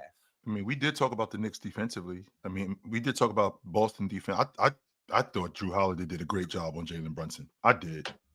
I thought he did as good a job as you can do on him. I thought he did a good job fighting around screens. I thought he did a good job making him make tough shots. And I know Jalen Brunson is a tough shot maker. 100% he is, but I thought Drew Holiday did a great job on him. Are we going to pretend like Karl-Anthony Towns didn't like? Are we going to pretend like Karl-Anthony Towns touched the ball in the last 4 minutes of the game? He did. He got the tip in and won. Tip and rebound, the putback. Yeah, that was that one tip and rebound. I'm talking about him to peel. I'm talking about in the offense. Pat was playing on the weak side. They were running stuff from Mikal Bridges. Karl-Anthony Towns might have scored some points throughout the game, but when it was crunch time, he had Mikal had it going. Yeah, Mikal had it going, and Brunson gone. Yeah, but regardless of what I'm saying, Morris, is that Karl-Anthony Towns isn't touching the ball down the side of the end. You're allowing Derek White to guard you. You're allowing Drew Holiday to guard you in the mid range on the block. And I'm thinking dominant isn't the word I'm gonna use for Cat right now. You should have heard Ox screaming. His big herd. You should have heard Ox screaming last night when Jayson Tatum was covering him on the box. Can you please get him the ball? Like, what are we doing? Yeah, I'm not even necessarily talking about whether they're talking about the first half, whatever. I'm talking about just the full basketball game. You know what I'm saying? That super chat thing just reminded me of what was going on when during the end of the game. Like Cat was just standing around, being on the weak side. Wasn't asserting himself. Great matchup for Cat. No, okay, yeah, that's cool. I'm not talking about I'm talking about Derek White. I'm talking about Drew Holiday, and I'm talking about Al Horford. As much as I'm a fan of Al Horford, if I'm Karl-Anthony Towns and I feel the way that Karl-Anthony Towns feels about himself, you're not finna put this geriatric on me and think yeah, Jayson Tatum too. But I'm gonna let y'all know at the timeout. I'm gonna let y'all know I got me one. You know what I'm saying? Like Al Horford's not finna guard me. You know what I'm saying? Like that's how he should be feeling. But you're just, you know what I'm saying? If Al Horford can't guard him, then no one can guard him. But Cat, did y'all don't see the play when Cat has Al Horford on the baseline? He opens up, bam, right by Al Horford, right to it. You can do that. You're fat. He should be faster than Al Horford. He should be able to at the end of the game. Karl-Anthony Towns should be out there picking on his whole matchup. Al Horford gets cooked. Derek White gets cooked. Drew Holiday should all get cooked by Karl-Anthony Towns. Jaylen Brown too. He on the court. Cook Jaylen Brown. Yeah, and that's what I said too, Ron. I said that. How you gonna let a 6'6" dude guard you? They're not even looking for Cat. He's not being assertive. He's just standing around with his hands down. That's all I'm saying. I mean, they ended up winning the game though, so whatever. It worked. I'm just saying, like, Karl-Anthony Towns should have a little more respect for himself than that. All right. Bob Wick said, pains me to say this because I defend Tatum on a day-to-day. But nah, respectfully, give Swiper his moment and let him cook that half-breed. Half-breed language is half-breed is super crazy. Like never will hear it be say anything like that. He's black. Number one, we didn't actually get a chance to do a 1v1 because people wanted to get involved. But I think like a lot of it was about the conversation we had over the week. Tatum, he's not the player that Chill thinks he is. But I think he's a top 5 player. He's had a really good regular season. I don't think he's been great in the playoffs, but I also think we expect more from him. I expect Boston to win the series, but he'll never be invested in world talks. So the conversation was about, Tatum versus Jokic and Giannis, and that's where the whole thing came from. I don't think the expectation's not there. Even amongst the panel, the expectation is not there. I think that Tatum is going to be held to the same standard as 15, for instance. Like 15 plays bad, we're going to acknowledge 15 plays bad, we move forward and boom, boom, boom. But I just think that's where the conversation stemmed from, personally. But shout out. J-Rock sent through a super chat and said, Ron, you the type of nigga to get into a fight and we know why without even asking. All right. Also, Chill, it's year 8. What happened by the year 5 logic? That's why I'm so pissed. That's why that's exactly why I was saying what I was saying. What the hell? This ain't year 3. This ain't year 4. That's exactly why I was as upset as I was about this. Do you think players start reaching their MVP peak around that time historically, like year 7? Between generally, yeah, maybe like between 26 and 30, like around between that time. But we haven't had an MVP win. We haven't had somebody win an MVP past 30 since Malone. Well, maybe since Hakeem, Malone and Hakeem, Malone and Hakeem. Because I don't think Steve Nash. How old was Kobe in 08? Kobe was 9. Maybe he was 30. He was Nash was damn near 30, right? In 06. Was he 30? Because he came in at 22 in 90. Nash was in his 30s. Yeah, so we had really since Nash and Kobe, Nash, Kobe, Malone. Well, Malone's the oldest. That makes sense. Yeah, Malone's the oldest. It's ironic, isn't it? That he. No, it is ironic. Yo. Very ironic. All right, I got another super chat from Hunter 3200. Hunter said, "Please talk about Brunson, and he's one of the best player performers in the NBA. His scoring, his improvement as a playmaker and defender, wouldn't have anybody else as my team's captain. Go New York, go New York, go." I just dig the fact that Brunson just plays within himself, and he's the best at what he does. I like players like that. That he doesn't really do much outside of who he is. Like, this is what I'm good at, and this is what I'm going to do. Who's a better scorer, Brunson or Tatum? When Tatum has it going, I think it's Jayson. When Tatum has it going, no. Who is the better overall scorer? When Clay has it going, he in the top 5, but that's not the question. Yeah, who's the better Jayson scorer? Jayson Tatum. Okay, in the playoffs. Okay, we're asking 2 different questions. Which one? Who's the Mars better- is who's the better asking. I'm asking who's better at scoring the Mars is asking. Score? That's all Mars is asking me. All Mars is asking me is who is better at scoring the basketball. I think it's Jayson Tatum. Brunson's Based a better on- scorer. And Penn thinks it's Brunson. So Tatum's a better player. Brunson's a better Well, scorer. but I guess, but aren't we seeing in real time though? Like one of them can get to Yes. their shot profile much easier than the other one can. They have a better shot profile. Jayson Shots Tatum can are get to a side step 3 whenever he wants. It's a bad shot. Brunson can get to whatever he wants more often than not. And It's just isn't a bad Brunson shot. a better shooter? Yes. So he's a better driver, better shooter. Better driver. Let's chill out on that. He drives. He I is. think driving to He ban drives is more. more. He drives more. No, he's Doesn't a mean he's better. He's a better driver. Tatum's more No. effective when he drives, but Brunson drives Yes. so much more that I would still give Brunson. It's harder. It's easier to keep Tatum out the key than it is Brunson. Is it Because really? Tatum will keep Yes. himself out. Yeah, Tatum will keep himself out. Yeah, but even outside of that, though, Jalen Brunson No. is 6'2" and quick and shifty. And Jalen I and agree. Jayson Tatum is 6'10" and 6'9" and strong as an ox. Chill. What? And I do think Brunson's probably the better driver just because of pure volume. Like if he Jayson drives Tatum's not more. He gonna gets to the drive, rim more. I'm not Jayson going to Tatum's argue not that gonna point. I'm not going to argue that point. He But we're not gets going to the rim more 'cause it's easier for him to get to the rim. Well, We're if not he's going to act like choosing Jayson not Tatum to, doesn't wouldn't have that go in into offensive IQ and scoring IQ. If Yeah. he's choosing not to do something. I do But think when, that but has you, a I lot guess to do when with for you it. does leadership and IQ and stuff start to come into has a this? lot to do with it, but it also has to do with the system, which goes back to my original point. That But he's why so is stuck in it? Well, how is so he stuck in How it? are you the best in the world? And he stuck just in that doesn't. system? And he The and, Celtics and, system is predicated on driving and kicking. then why are they then why are they the worst team in the to your point? Driving and what, Mars? Kicking. Yeah, because they're the worst team in the league at the rim. But Brunson still drives more than Tatum. But the At Boston the bottom Celtics of the system rim. At is the bottom of the predicated league. on He driving. doesn't kick out as much. No, he doesn't. No, but And- drives just regardless of if you shoot or not. Brunson drives. I think the only person who drives more than Brunson is Shea. I think I could look it up. I'll look it up.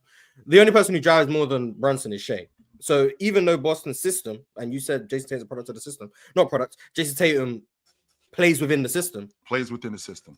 He Yes. still drives less than Brunson. So why? Because So he it's the shoots more system. threes. Is the system limiting Tatum? Is it in your estimation? I think he limits himself in the system. So would that be an IQ thing though? Maybe. In the Maybe. playoffs, Brunson was second in drives, only Yes, behind maybe. Cade. Mhm. In the regular season, Brunson was second in drives behind Shea. So yeah, the only person who drives more than Brunson is Shea. Mhm. Typically, That's Jason crazy. Tatum's drives less than That Jaylen Brown. small can't not a dunker driving that much is crazy. Where is Jason Tatum? All right. Well, March is looking that up. I got another super chat from Dracito. Dracito said, Mars is the only one who had the Knicks on this panel. The Knicks are up 2-0. Put respect on their name. No excuses for Boston. Dracito, is- just so you Jason whoa, Tatum, whoa, whoa, Jason whoa, Tatum whoa. drives less than Kevin Durant this year. Just so you guys know, Dracito, Mars just said the Celtics in 6. Just so Yeah, I you said know. that today, but pre-series I said Knicks and six. Yes, and then he said the Celtics in 6. Yeah, because I want to see a comeback now. Yeah. Yeah, Jason Tatum drives less than Kevin Durant. Per NBA.com, not so however they categorize drives. Kevin Durant's at 10.5, Jason Tatum's at 10.3. He drives So less if than you Jalen Green. so if you do it more in, I mean, how do we measure that? But I mean, what this is what I'm saying, Mars, in terms of effectiveness. So I mean, Jalen Brunson does drive more, but how much more effective is he than Jason Tatum when Jason Tatum Jason drives? Tatum's Because you could drive on drives is 56. Brunson was a 55. Right. So I mean, and Jason and to say that, But slightly lower volume, slightly lower efficiency on way more volume is better though. And Brunson gets to the free throw line more. which means that if Jason Tatum drove to the rim more, those So numbers would go up. So When normally when volume increases, percentages decrease normally. So if Jalen Brunson is 55% on the second highest volume in the league, and Jayson Tatum's at 56% on volume lower than Kevin Durant, who all of us have said he gets to the rim way less than he used to and he drives way less, and there's only a 1% difference, it's reasonable to say if Jayson Tatum drove as much as Brunson, his percentages would go down. He'd be so less. hypothetically, Tatum's a better scorer than Brunson. That's kind of interesting to think about that, because if I'm getting to the rim more, Jayson Tatum being bigger, being stronger, and if I'm driving more, I would think because I think he was almost at 80% at the rim. Yeah, the issue is when he drives, he doesn't get all the way to the rim. Right. Consistently. That's why he's only at 55%, 56% instead of like 70%. Because when you drive, sometimes you get to the free throw line and then you pull up and you get so he's a higher volume jump shooter than Brunson, but a worse jump shooter as well. Mm-hmm. He's a worse shooter than Brunson. Mid range and 3. And he's a worse ball handler than Brunson. Way worse. Sounds to me like Jayson Tatum sounds to me like Jalen Brunson a better player than him. That's what it sounds like. Sounds to me like he's a better scorer. That's why I think Brunson's the best scorer. Sounds like. But I also according to the numbers. According to the numbers. According to your eyes. I think that's a good question.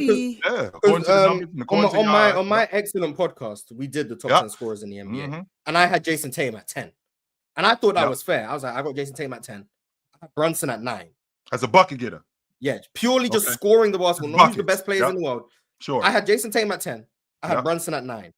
And apparently I was A, hating on Jayson Tatum for having him below Brunson, and B, glazing Jalen Brunson for having him. But the data says something different. The data says something different. These are just drives data. There's more data than that. But I don't know all of them. The data from the chat, 81% of the people said that Brunson's a better scorer.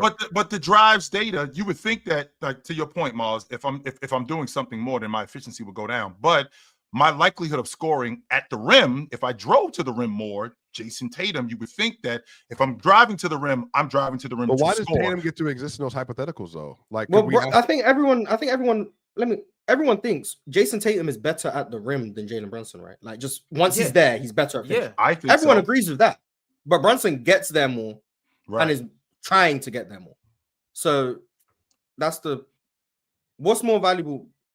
Is someone who shoots 45% from 3 on 3 attempts a better shooter than someone who shoots 42% on 10 attempts? No, of course not. Also, too, we can put this into perspective as well. Jalen Brunson gets blitzed way more than Jayson Tatum.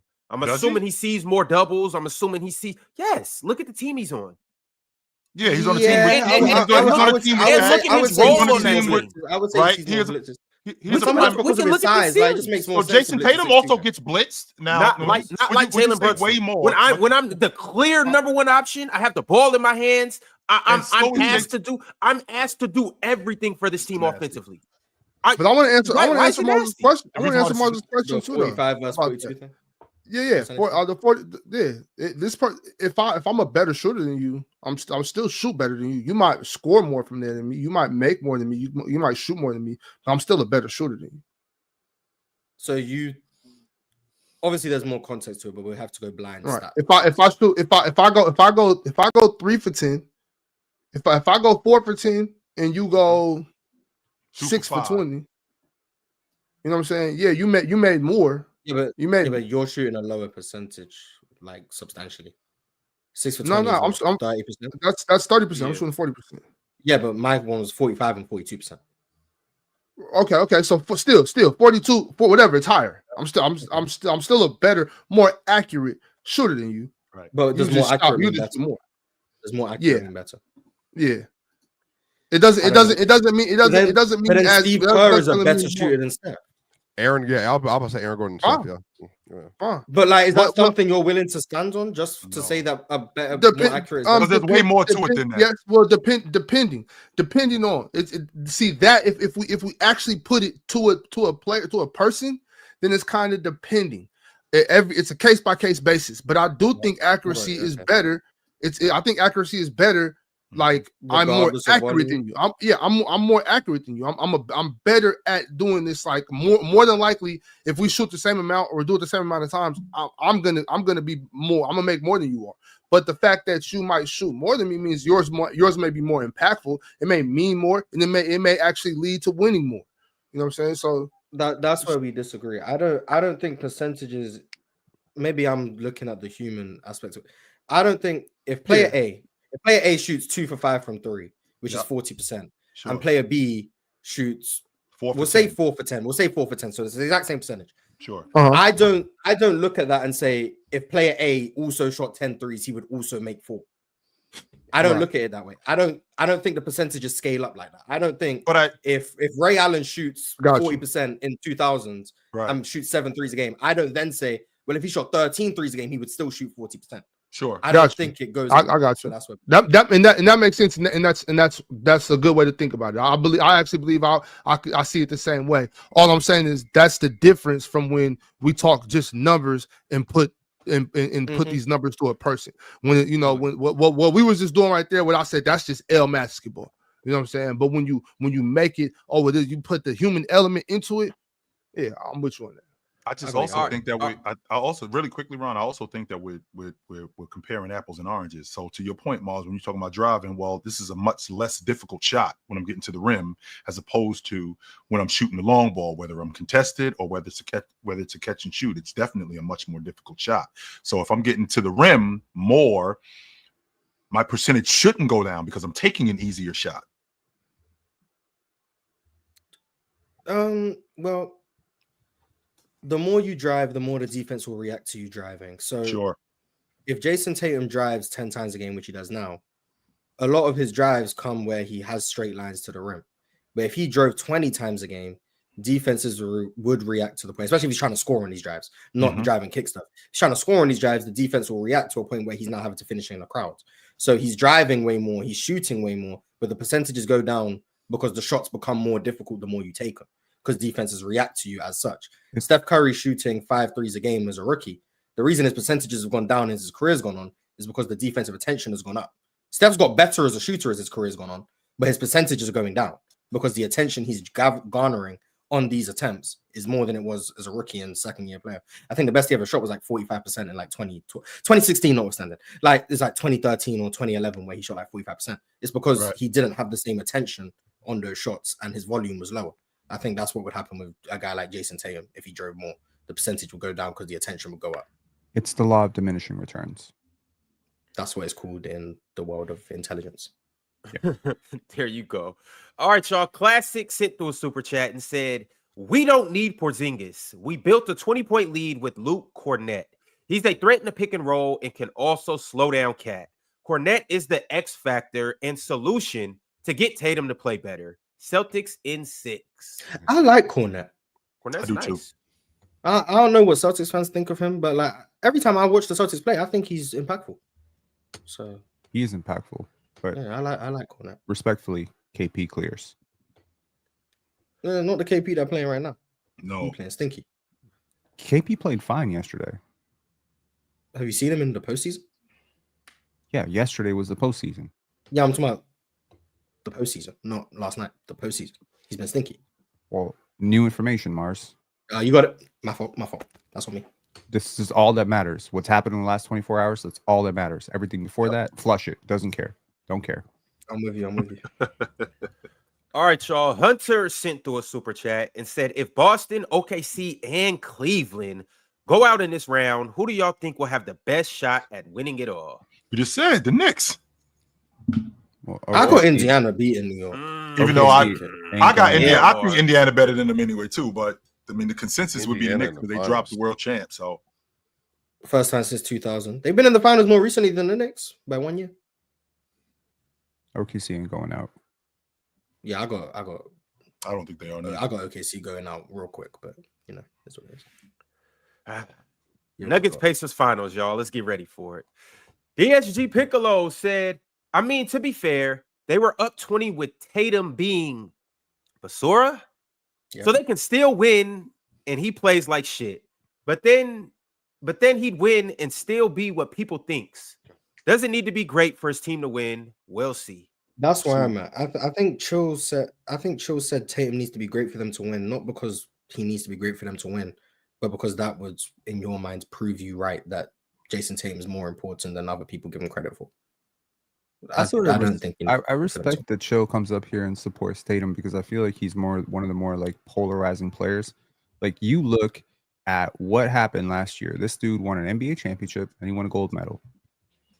And he hurt his legacy somehow in the process of doing those two things. Because all people I don't think he hurt his legacy. I think the discourse around him was more negative than it should have been. It was absolutely more Was negative. it more negative than his aura? Well, I mean, he was barely playing in the Olympics. I do think that's like. Well, that's what hurt his legacy. Apparently, if you're one of the 5 greatest players and Kerr is one of the 10 greatest coaches of all time, why did he play you? And why did your team win without you? And then in the finals, when he is willing to sacrifice, because that's what we want stars to do sometimes, right? We want that when it's not your game and someone else. That's where I get lost. I don't think he sacrificed. I think he missed. He missed shots. That's when we just no. I don't think he sacrificed. I think he missed shots. He didn't just miss shots. His volume adjusted. He didn't just keep going out there. He didn't go and be like, okay, well, the only way we're going to win this series, guys, is if I'm going to come out here and I'm going to chuck 45 shots. No, he allowed Jaylen Brown to get his game off. 19.3 I gotta get back shots to in the regular season y'all. last year, 19.6 in the playoffs. Now I understand he played more minutes. I do understand that, but I think his free throw attempts also went up. Like I don't think he sacrificed. I think he just missed. All right, y'all. My man Bob Wick sent through a chat and said, time leading in series. Boston, 81 minutes and 4 seconds. To the Knicks, 12 minutes and 15 seconds. Sound like Peyton Manning. Sounds like Nuggets Lakers 2024. Nuggets Lakers 2024. Or OKC Nuggets this year. Yep. Whichever one. Like, who cares how long you lead for? Just win the game. The Nuggets are going to win the series 4-3. A team would rather lead the series for 4 seconds, but those 4 seconds be the last second of every game, and then lead the series for every minute until the last second. Like exactly. Yeah, in hindsight, you'd rather that happen, but projecting forward, I think you have to give respect to the team that's been up for 85% of the game. I think the Nuggets were down most of the Clipper series in the bubble too. Down 3-1 too. Pimp named Slickback, speaking of the Nugget series, American said, I don't want to sports. hear about the refs when you lost by 50 last night. The Denver Crybabies have become the most annoying fan base in American sports. Y'all are soft and you got owned. I'm pretty sure there's Laker fans are more annoying than there's that. probably like 10 big Warriors Boston fans Nuggets too. fans. I'm probably near the top of the list on that. Yes, You're telling me Cowboy unanimous fans, MVP, Lakers fans, Yankee fans, 49ers fans, Dodger fans. 49ers fans, we're not bad as the Raiders. Stop. We're not as bad as the I'm saying Raiders. you're bigger. The 49ers are one of the biggest fan bases in the US. I'm saying like, those are all much bigger. Okay. Much louder fan bases than Denver. Sure. I think the difference is that like the few of us that there are, or the Warriors, somebody said the Warriors and Celtics. Like the Celtics fans are crying about Jayson Tatum being underrated for the last year and a half. Like I don't know. Pimp named Slickback said, also from now on, S curls, curly top fades, locker room mirrors, and duck faces are banned from the city of Boston until Tatum scores 30 plus. I don't want to see him near a Sally's beauty supply store. That's funny. First of all, y'all should have been banned that shit in your city, Boston. Matter of fact, Sacramento Kings fans are worse. Do you hear Ox talking Chris Webber and Brad Miller? Please, let's not. Let's not at all. Light the beam. Yeah, like the beam that was dope Beam for us. will be Like, lit again. and it will. Who's policing who now, Swiper? I'm sorry. You're right. I apologize. Support you're right. I mean, we just. But that's the thing. That's the thing. Though. That's the thing. Like we, you know, what I'm saying, we just be happy just supporting our squad, going to basketball games, and supporting our team. Like we not. I'm trying to do that too, Ox, but they put me on the We're grill. not. I mean, but with that being said, though, that's the burden that you face when you're a championship contender. Swiper, stop crying, bro. Just that's a fact. Just keep trying to be great, bro. Like, yep. We not championship contenders, dog. We just enjoy having watching basketball. You were, you know what I'm saying? We're actually fans of basketball. We love our team. We always support our team. I love that. Y'all out here crying because y'all are getting held to standards of greatness. I feel like I had better day buck really up, nigga. Stand on your nuts. I gave What's you wrong with 6 you? great points. You better, you know what I'm saying? You better stand up, poke your chest out. What you doing? World Peace. You're not one of the best players in the world. Yeah, Pam. World Peace sent through a super chat and said, respectfully, Kobe was playing sidekick to Shaq. What one season Kobe had to be compared to Shea's season?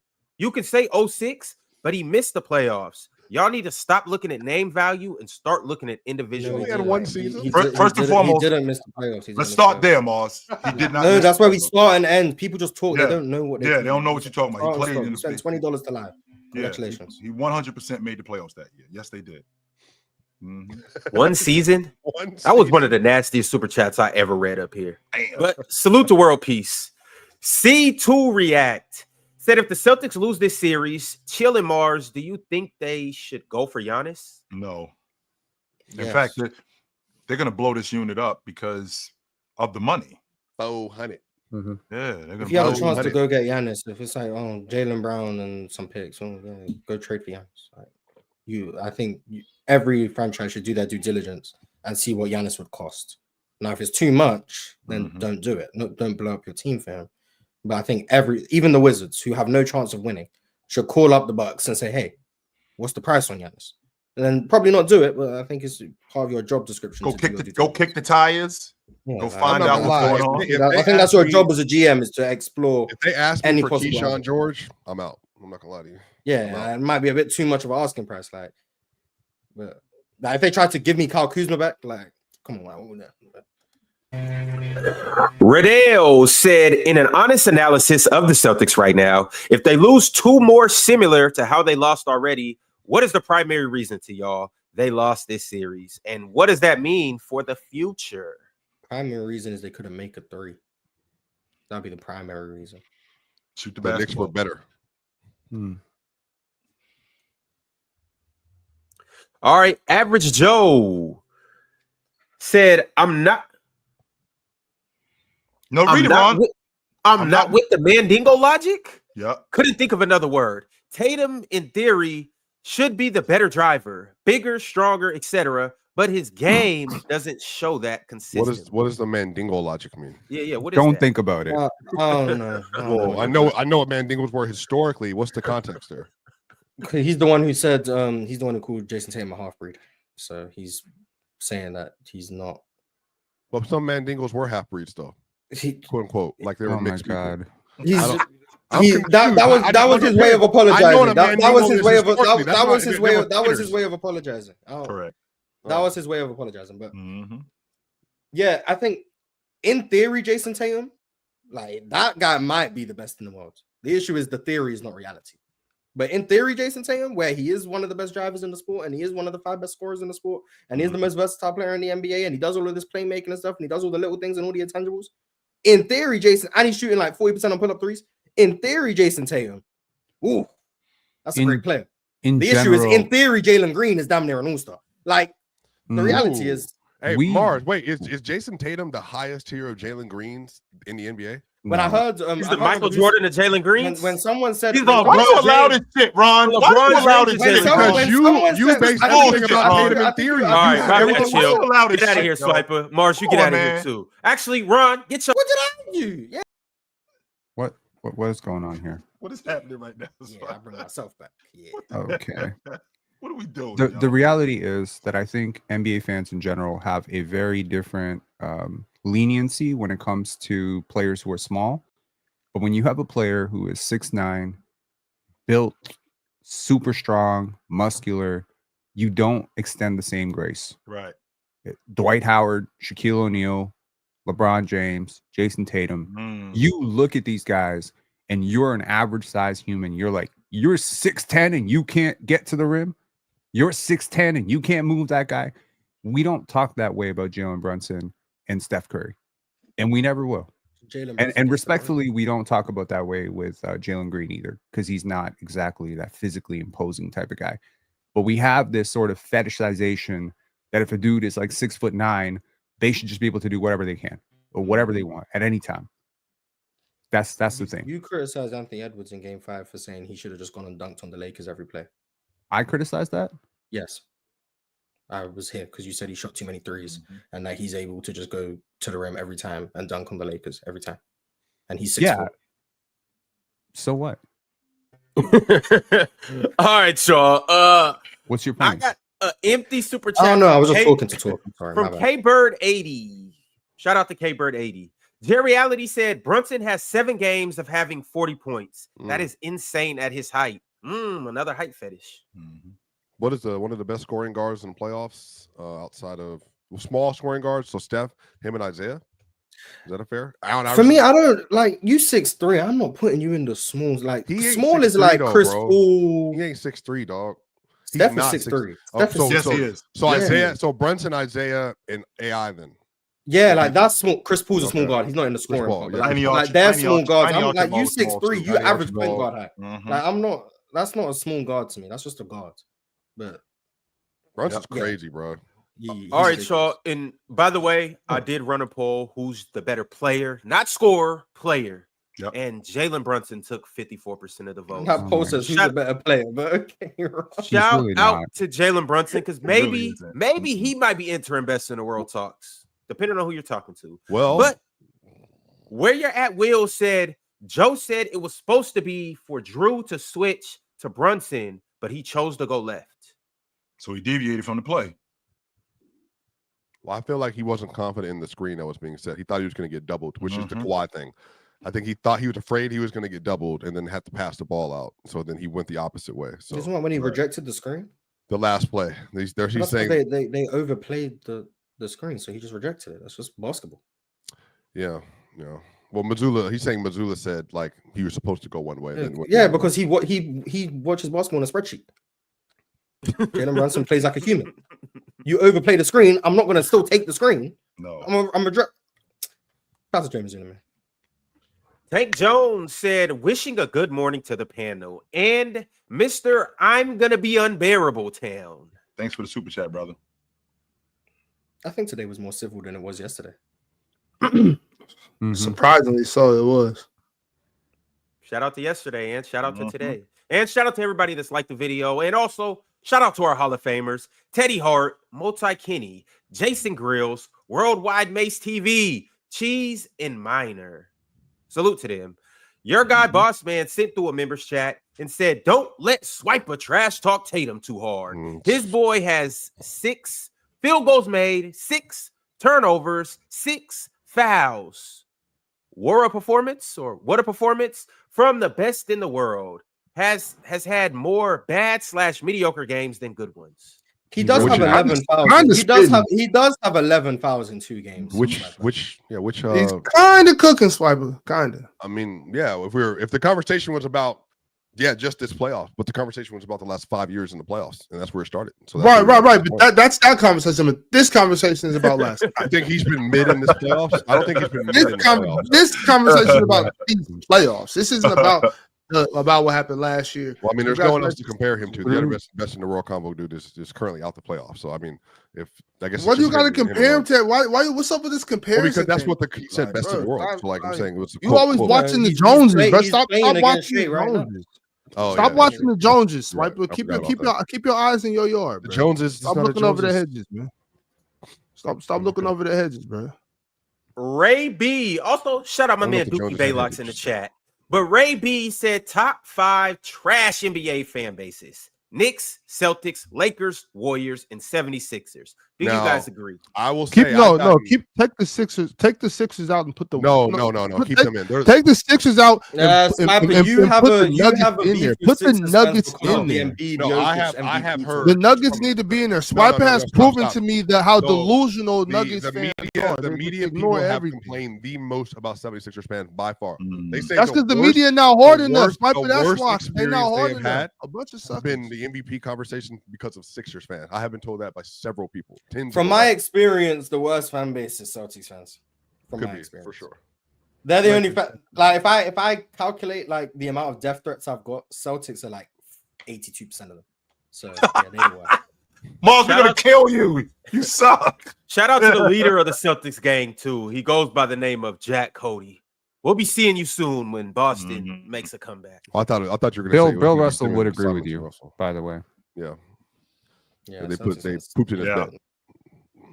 The baller shot caller 1999 said, Chill about to come in saying, I told y'all the Celtics would lose this series. No, Chill is not. So next. Remember when Chill said Tatum was going to have 37, 14, and 8? I got the 14 rebounds, Mars. I did get that. I did get the 14 boards. Oh, damn. 37 might be a little trickier. And I think I did get the 5 assists too. You said I'm not 8 mistaken. assists. You said 8. What did I get? I said You got 8. 2 steals. You said 2 steals. You got 2 I steals. did get the 2 steals and the 14 rebounds. Yeah. I They did didn't do beat that. the Knicks going away, but hey, you got the steals and the rebounds right. So what I got the corn and I got the. I didn't even get the mashed potatoes. I got the corn and I got some vegetables. Where's the rest of the goddamn meal? Yeah, you gonna enjoy that? You gonna enjoy them corn and vegetables, man. I said the Celtics were going to win for 47 minutes. sorry, like a genius. Shit. DSG Piccolo said, "Let's get negative. Best in the world? Where? Number 2 in OKC. That's where he is. You see the way he played? Plus 51, plus minus. Yeah. 34 and what? 13 shots? Come on, man. That's Kevin Durant efficiency. I think that's a statement game for why he deserves MVP. I mean, just like that's what they said after game 1. That's what they said after game 1. I seen the timeline after game 1. I bet all the people who voted for Shea are feeling silly now. I wonder if they could change their MVP. I wonder if they could change the MVP. He was what? Shea was fine in game 1.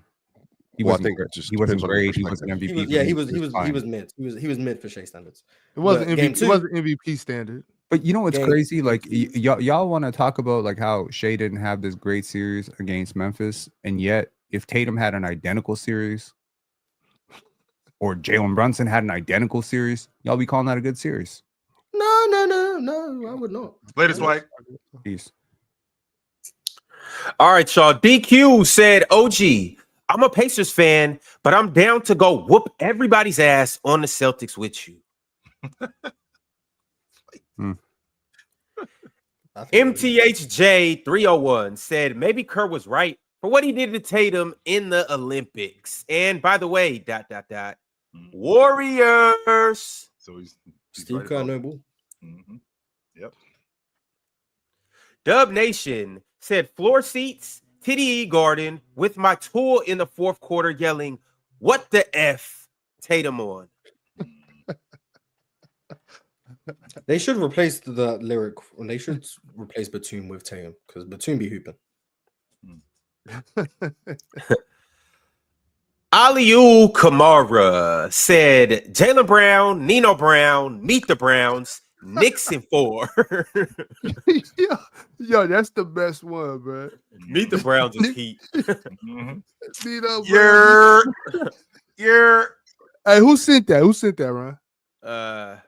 Aliu Kamara. Oh yeah. Shout out my man Kamara. Shout out. Man. Keep tapping in. Duffy became a YouTube member. Shout out to Duffy. And S gifted 10 Players Choice membership. So if you got that I got one of them. Yeah, I got one. Shout out to S. Well, make sure you like the video, Mars, and all the other 9 people that got one. And also, Radale sent through a members chat and said, "Jayson Tatum, ew." P.U. Stinky. Creative Bobby said, "Chill and extremist. Either Tatum is best in the world or he's shit." I ain't say that. No, he's still the best in the world. He's still the best. Yes. What are you talking about? Bob Wink said, "Sorry for my half-breed comment." Oh, it was you who said it? I just blamed that for Joe. My fault. My fault, Joe. Gecko State said, "The new Pope selected went to Villanova. It's in destiny. The Knicks in the finals. Game 3 about to be a movie in the Garden. Everyone outside for it." Popes get selected? Yeah. Yes, you didn't know that, Moss? Shout out to Dante. Yes. Dante I thought it was like a royal family. I thought you were born into it. No. I thought you were just the Pope dies, the son becomes the Pope. There's interviews for it, like a job, Moss. Like we have to pick somebody. Like there's candidates. New career path, Mars. A lot of the times though, Mars, like you kind of know who the next like predecessor may be just based on the work they've put in the church, and the Vatican pretty much know these things. But resume. It goes down. Exactly. The Cardinals and whatnot. They pretty much know. It's going to be one of these 4 guys once this fella passes away. If he passes away, when we think, I know. 40 years from now, Pope Mars. It could happen. Has that been a Has there been a black Pope? You be the first. Why not? No. Chill, Mars might got some action. Mars is a shout out to my guy Jesus. What we talking about? Mars already, and first and foremost, to be the Pope, you have to be a good person. Mars has already told us he's a scumbag. Based on what I've heard about. So what a real scumbag. But Mars, you can't just be the Pope. You got to be like groomed into it. You know what I'm saying? You got to be like Based Whoa. on what I've It's heard kinda about, like based on it's what kind I've of heard like about, you kind of. I think number 32 would be a great pick. And just so you know, I don't know if you know this, Mars, but being a Pope, it's a lot of work, and you have made it clear that you only do the bare minimum. Just so you know, A Mars. lot of work. What you gonna do? You gotta sit there and say, "Oh yeah, Jesus." No, see, that's what I'm talking about. No, All right, Mars y'all. Y'all are crazy, man. Put me on the big screen. Ron sent through a super chat and said, "PC fam, please, I beg, bring back Dub and Ticket if the Knicks win the chip. I want to hear the final boss have a field day on Grilltown Hoops." You can See hear it what all the you super want. chat did? All you gotta It do just is sent want. Mars to the gulag. Bring it. Y'all, if the Knicks win the championship, I'll put in that call. Bring it. All right, we got another members chat from Exclusive Excellence. Exclusive said, "Me in the chat keep trying to tell you, Chill, that boy Tatum is not him. Get off that train before it derails." It derailed like a year ago. He's still on it. It's cool. Stay on it. Cowboy Bob said, "Bro, relax. Be careful what you say. It ain't over. Lucky I ain't up there now. It would take 10 minutes, but let the youngin talk Knicks. Go New York, go." EJ said, "Controversial take. Peak Paul George. OKC clears Jayson Tatum." I wouldn't say clears, but he's in that conversation. Flips said, "JT top 7, but imagine if Tatum wasn't drafted to the conference finals, #1 seed in the East, and played with all those all-star caliber guys, defensive player of the year, and 2 six-man of the year." That's bullshit. Jayson Tatum was a huge part of turning that program around. No, he wasn't From day paying. one. No, he wasn't paying. It was all of them other guys. It was Scary Terry. It was Kemba Walker. It was Jay Crowder. Right? It was all of them dudes who did it. And Jayson Tatum was just he was a fill-in. That's all he was. Fuck at it. I mean, with that, wait, hold on. There is a little validity to that, though. No, Chill. it's not. Without, no, No, it's not. hold on, because and that's not a knock to Jayson Tatum. Yes, They brought. Well, it's Rookie not JT really. was awesome. What are you I talking didn't about? say he wasn't awesome. What are you talking about? All I'm saying is, you think about the names that you just said. Jay Crowder, Isaiah. Don't forget Isaiah Thomas. All these dudes they brought He was into gone. the. Isaiah Thomas was gone. IT was gone. No, They no. traded Well, for no. Kyrie. I'm okay, but I'm talking about like coming into it, like starting the Celtics to back on track to being a great franchise. That was those dudes that got there. JT came into that, but they were already building a squad to, you know what I'm saying, to be good again. It's not like JT just came and all of a sudden these dudes were, nope, Celtics are back. Like, no, it didn't happen like that. Not at all. They went to the conference finals, and he was arguably their best player as a rookie. That's what are we doing fine. here? That's fine. That's a-okay. Pin. Okay, I so have no pushback. name another rookie who came out as a freshman. I'm not talking. I don't have to do that. That's not what I'm saying. What I'm saying is that they were already building towards that, though. That's all I'm saying. Okay. Like, I'm not trying to knock Jayson Tatum. I'm just saying we're having two different conversations. Fine. Because I mean, honestly, Brad when you Stevens did a draft hell a of a player, job. when you draft a freshman, you expect that player to be good in a few years. You don't expect that player to come out in year one. Which was the plan, by the way, Penn. That was the plan before Gordon Hayward got hurt. Like, for sure. That was the plan. Fellas, I gotta get back to these, Penn. Yes, sir. Cultured Bandit said, "Chill says the Knicks like it's a slur." Dub OG. I don't know what that means. All right, we got 2 new members. Isaiah Hunter became a member today, and Kerry G also became a member today. Shout out to those 2 for joining up. Shout out Kari G. Football Breakdown said, "LOL Swiper, you mentioned 6 things, but elaborated far more on the officiating. Quit gaslighting and whining." There you go. Thank you. You subtly protect Joker in your analysis. It's not subtle. It's transparent as hell. Not subtle at all. That's every single time. There's never any accountability from the big fella, and I'm sure he holds himself accountable. Swiper does not at all. War V Room said, "I don't think Chill says what he actually believes most of the time. He says what he thinks he should say, based on my logic." It's interesting. That's interesting. You fight that too? 100% I do. So I'm just up here. So this is all an act. Like, I don't say nothing that's authentic. This is all an act. This is WWE. I'm just saying what, what's going to get clicks and get views. Like, I don't believe nothing that I say. Nah, show the realest up here, man. Come on. What you talking about? Bruno21 became a YouTube member. Shout out to Bruno. Dalai Lama sent through a super chat and said, or a members chat, and said, "Don't let Joe Mazzulla off the hook." Too late, Dalai Lama. We did the whole damn episode. We did. The baller shot caller said, "I don't think you realize Luka actually carried his teams. Chill. Why bring him up?" Yeah, PJ Washington doesn't exist. I mean, his teams carried him on defense. Why we don't talk about that? Good question, man. Dalton Smith became a YouTube member. Shout out to Dalton's buff ass. Damn. And Rudy Dominguez also became a YouTube member. Salute to those two for joining up. Football Breakdown said, Mazzulla Oblongata. Mazzulla Oblongata. That's funny. Mazzulla Oblongata should be fired after this season. Tatum first team All-NBA lock. Logic should be over. Jokic ain't in Nash passing tiers. He absolutely is. Football Breakdown cooking. Mavs fan 06 said, "Chill saying coaching is the reason Tatum played like shit. This guy is so nasty. Should be sad as fuck." He sounds sad as fuck. Man, you sound worse, but thanks for the super chat. We appreciate you, brother. And he's you know what? Jokic is definitely not in Nash passing categories, y'all. Please stop. You know what I'm saying? Jokic he's better.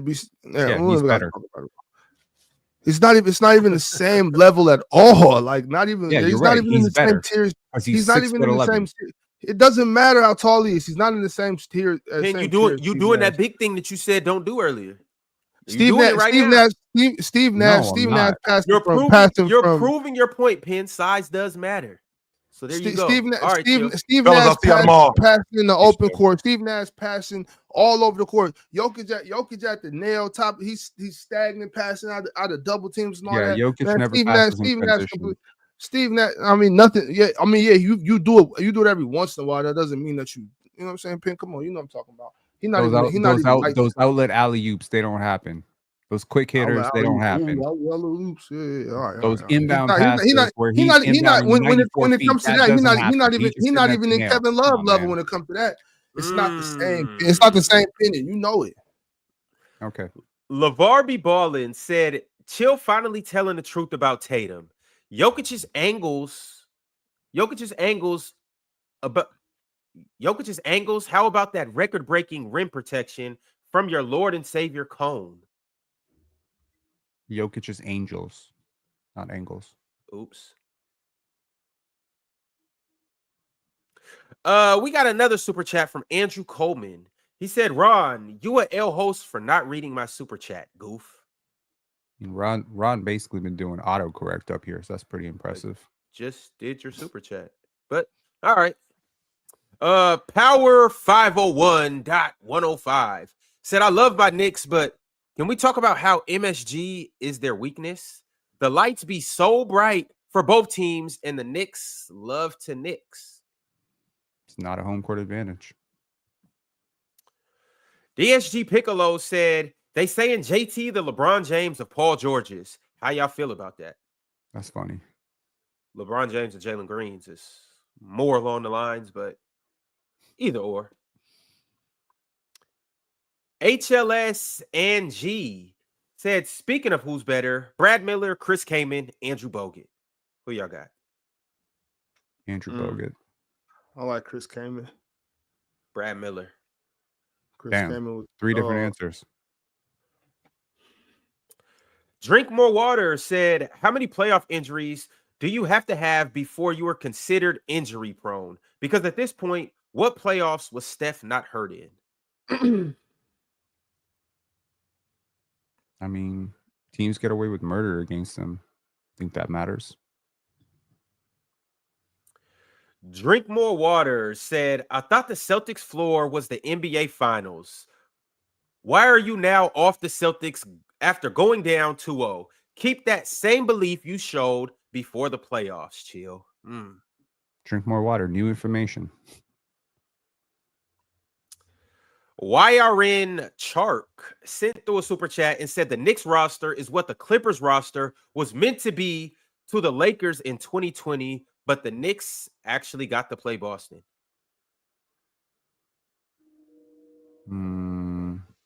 Who's as good as Kawhi?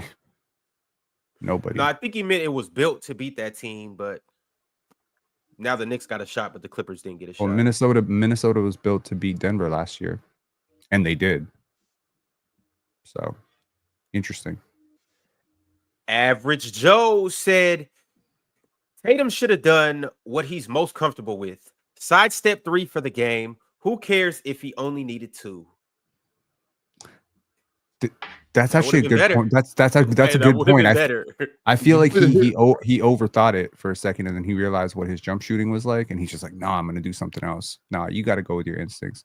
You remember Aaron Gordon hitting that 3 when his team only needed a 2, and he said, "No, I don't think we were going to get a better shot than that." Sometimes you just got to go with what your offense creates. King B sent through a super chat and said, "I wish Ticket was still here to shut down this Grilltown cap." Shout out to Ticket and shout out to the Grilltown cap. S sent through a super chat and said, "You put in Ant and take out JT, and Boston's up 2 right now." Y'all believe that? No. You don't think so? No, I don't think Ant was good in game 1 either.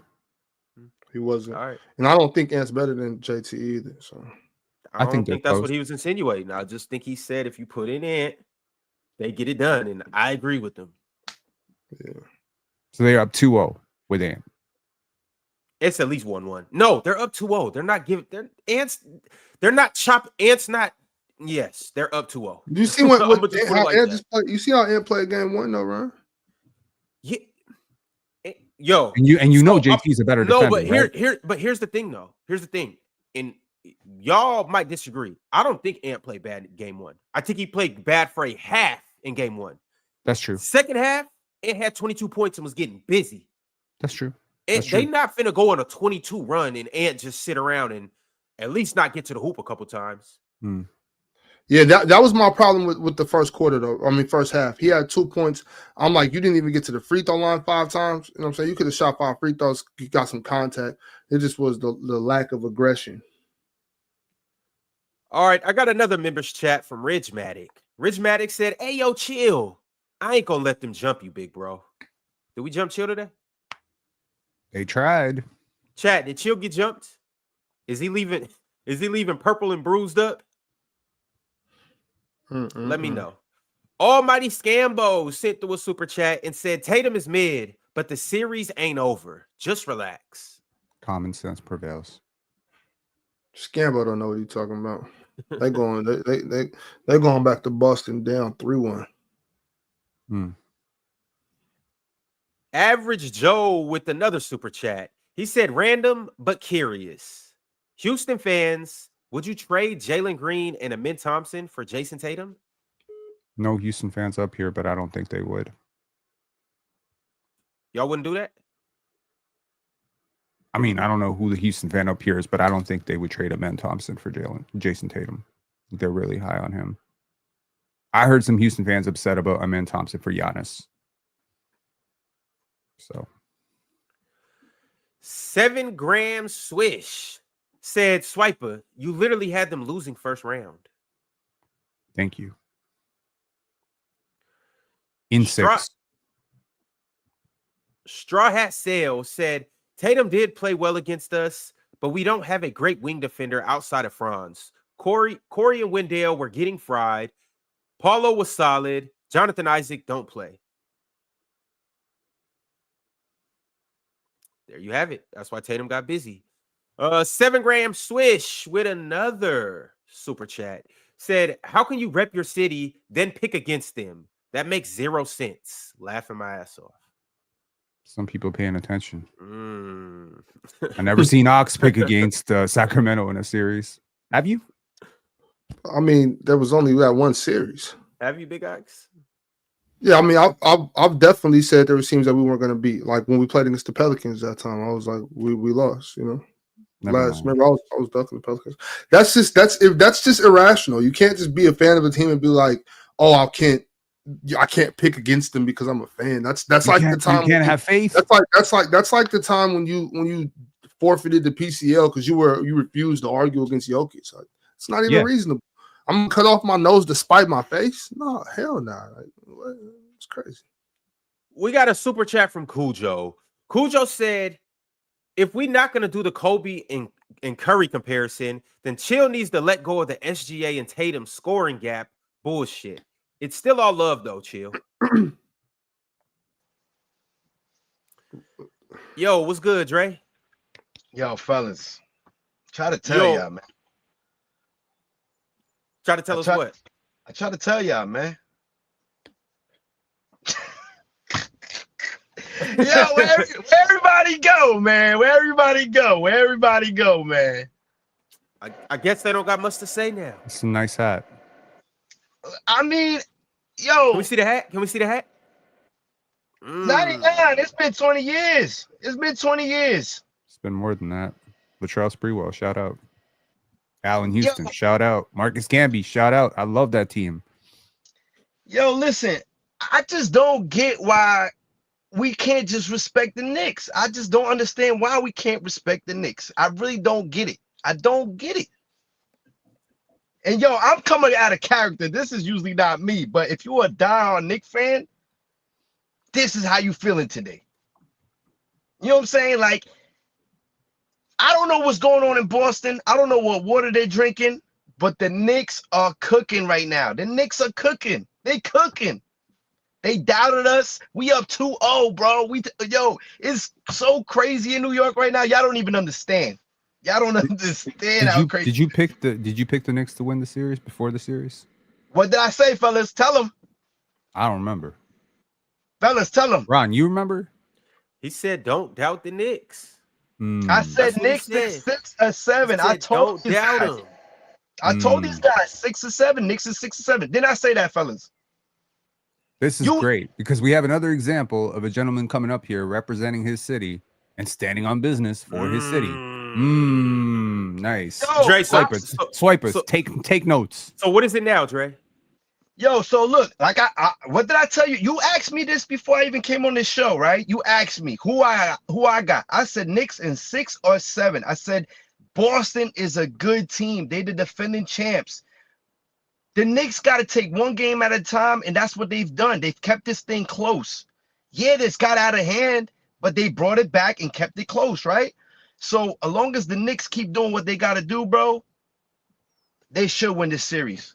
They should win the series. What do you got him in though? How many games do you think Boston will win? Well, I got the Knicks in 6 or 7. I mean, it doesn't. I mean, whatever. If they win 1, cool, 2. But I got Knicks in 6 or 7, bro. Straight up, right. like, yo. So hold on. Let me get this off, man. Let me get this off. I don't know why do we doubt the Knicks, man? That all the hate about Mikal don't play defense, the OG don't do this, don't do that. Yo, OG is showing you what he does. Mikal shows you what he does. That's why Leon Rose made these moves. It's for the Knicks to beat Boston. That's why they built this team. It's to beat Boston. You know what I'm saying? So let's just like respect what Leon Rose is doing. Shout out to Leon Rose. Leon Rose, if this comes to you, if you hear this, thank you, sir. I've said it to you when I saw you. Last time I saw you, I said, Leon, thank you for the moves you've done for this organization. Thank you. Thank you, man. This is why we're here. It's to beat Boston. So is this your finals? Nah. So here's the thing. If we beat Boston, we gotta go to the finals. We have to. I know our stepping stone was to get to the Eastern Conference Finals, but if you knock off the champs, you gotta go to the finals now, and you gotta win this thing. You gotta beat it. Let's say we do get out this round, which we got a good chance. You gotta win the chip. Then you gotta win the chip. You got to. How you feel about this round? Right, I know there? I'm sounding real passionate, fellas, but this is what it's it's like to be a Knicks fan, yo. Are you 90% sure you're going to win this series? 80% sure, 60% sure, you 50-50? Where are you at right now? Or 100? I lost you. No, I'm saying how confident are you that y'all coming out of this series? You Yo. 50%, 100%? I lost you. All right. Can you hear me? I can hear you now. Yeah. You can hear me? Penn was asking, how confident are you that the Knicks are going to win this series? Are you 50%, 70%, 90%, 100%?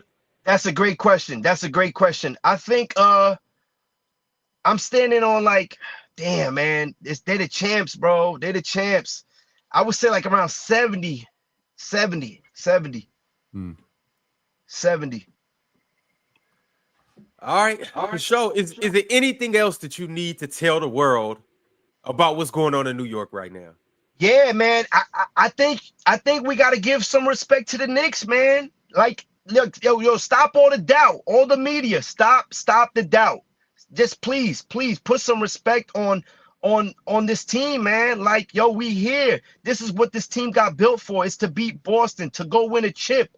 Like, I don't know what else this team has to do to prove to you guys that this team is good. They got good players. They're hungry. Shout out to Tibbs. Like, yo, like, come on, man. Come on. If y'all not witnessing it now, like, I don't know what else we got to do to prove to the world that we like that. You know what I'm saying?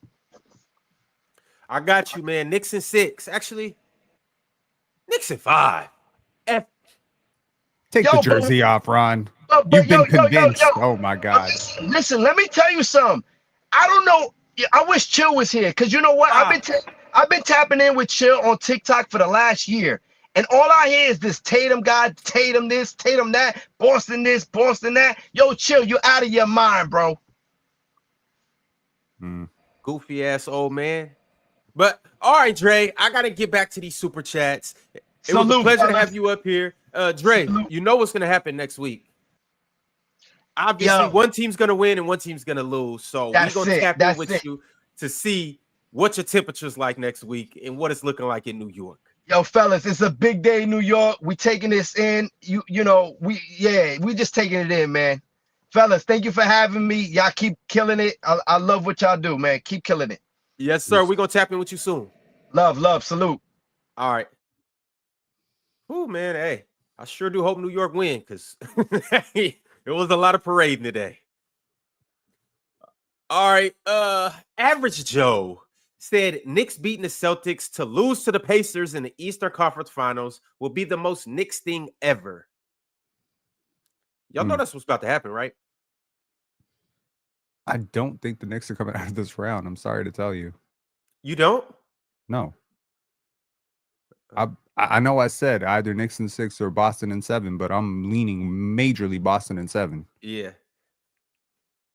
I wouldn't be shocked. I'm gonna put it that way. I'm not gonna be shocked. If Boston shocked. walks them down, I would not be shocked. Yeah, the gap between these two teams is like a little bit. It's not a huge gap. People think it's a huge gap. It's not a huge gap. Average Joe said most disappointing got to be the Heat versus Celtics in 2023. Yeah, it went 7, but the Heat were supposed to be up 3-0. We're not supposed to be up 3-0. Is that what's going to happen now? Knicks go up 3-0? The craziest thing is that the Knicks are coming back home. And I know you guys say what you say about the Knicks at home, but it's just crazy they went and stole both of those games on the road. The psychological aspect of now you're expected to win this. So you don't have the element of surprise. Now the other team kind of gets to go out and be like, we're the underdog now. Everyone's talking shit about us. So you play a little bit more loose. You play against the world, that sort of thing. And now the pressure is on the Knicks not to blow it, which is weird to say, but also true. If the Knicks were the worst team all year, I mean, Jerry coming up here saying, look, put respect on the Knicks name. Won't talk about Mikal Bridges, blah, blah, blah. Yo, Mikal Bridges was justifiably getting cooked for his defense this year. He was not great defensively this year. Cat was not great defensively. We were not making shit up when we were talking about the deficiencies with the Knicks. There were holes. Granted, they're fixing them now. I'm just saying right now the pressure has shifted to the home team to protect home court. I don't know if they're built for it. Average Joe said, this is outcome bias. C's don't choke away back-to-back 20-point leads or JT actually gets a quality shot at the end of the game, this convo is way different. Yeah, but he didn't. So the conversation is what it is. All right, y'all. And last but not least, my man, Where You At Will, sent through a super chat and said, it's so funny how you let one Boston fan up last year, but let everyone up after 2 wins. They might not be up again. We gotta capitalize on this moment. Hey, if Boston goes back up, we may see some more Boston fans. Ox, you remember Matty Ice? We might see Matty Ice. Jack Cody, we might see Jack Cody. The funny thing is, we got a Boston fan up here every day. Showtime. And we got an Al Horford Glazer up here every day. And a Jaylen Brown Glazer. We get Boston fans every day. But y'all, I know one thing. Tomorrow, we'll have a fan of another team that you guys will just have to pull up and see. And I know it's going to be a great show. And I know we're going to have a good game tonight. So y'all be sure to tap in tomorrow. Same time, same place. You know where to find us. And in the meantime, like the video on the way out. Tomorrow, like the video on the way in. Penn, you got to say anything for the people on the road? Good luck to the Raptors in the draft lottery on Monday. Peace, y'all. All right, y'all.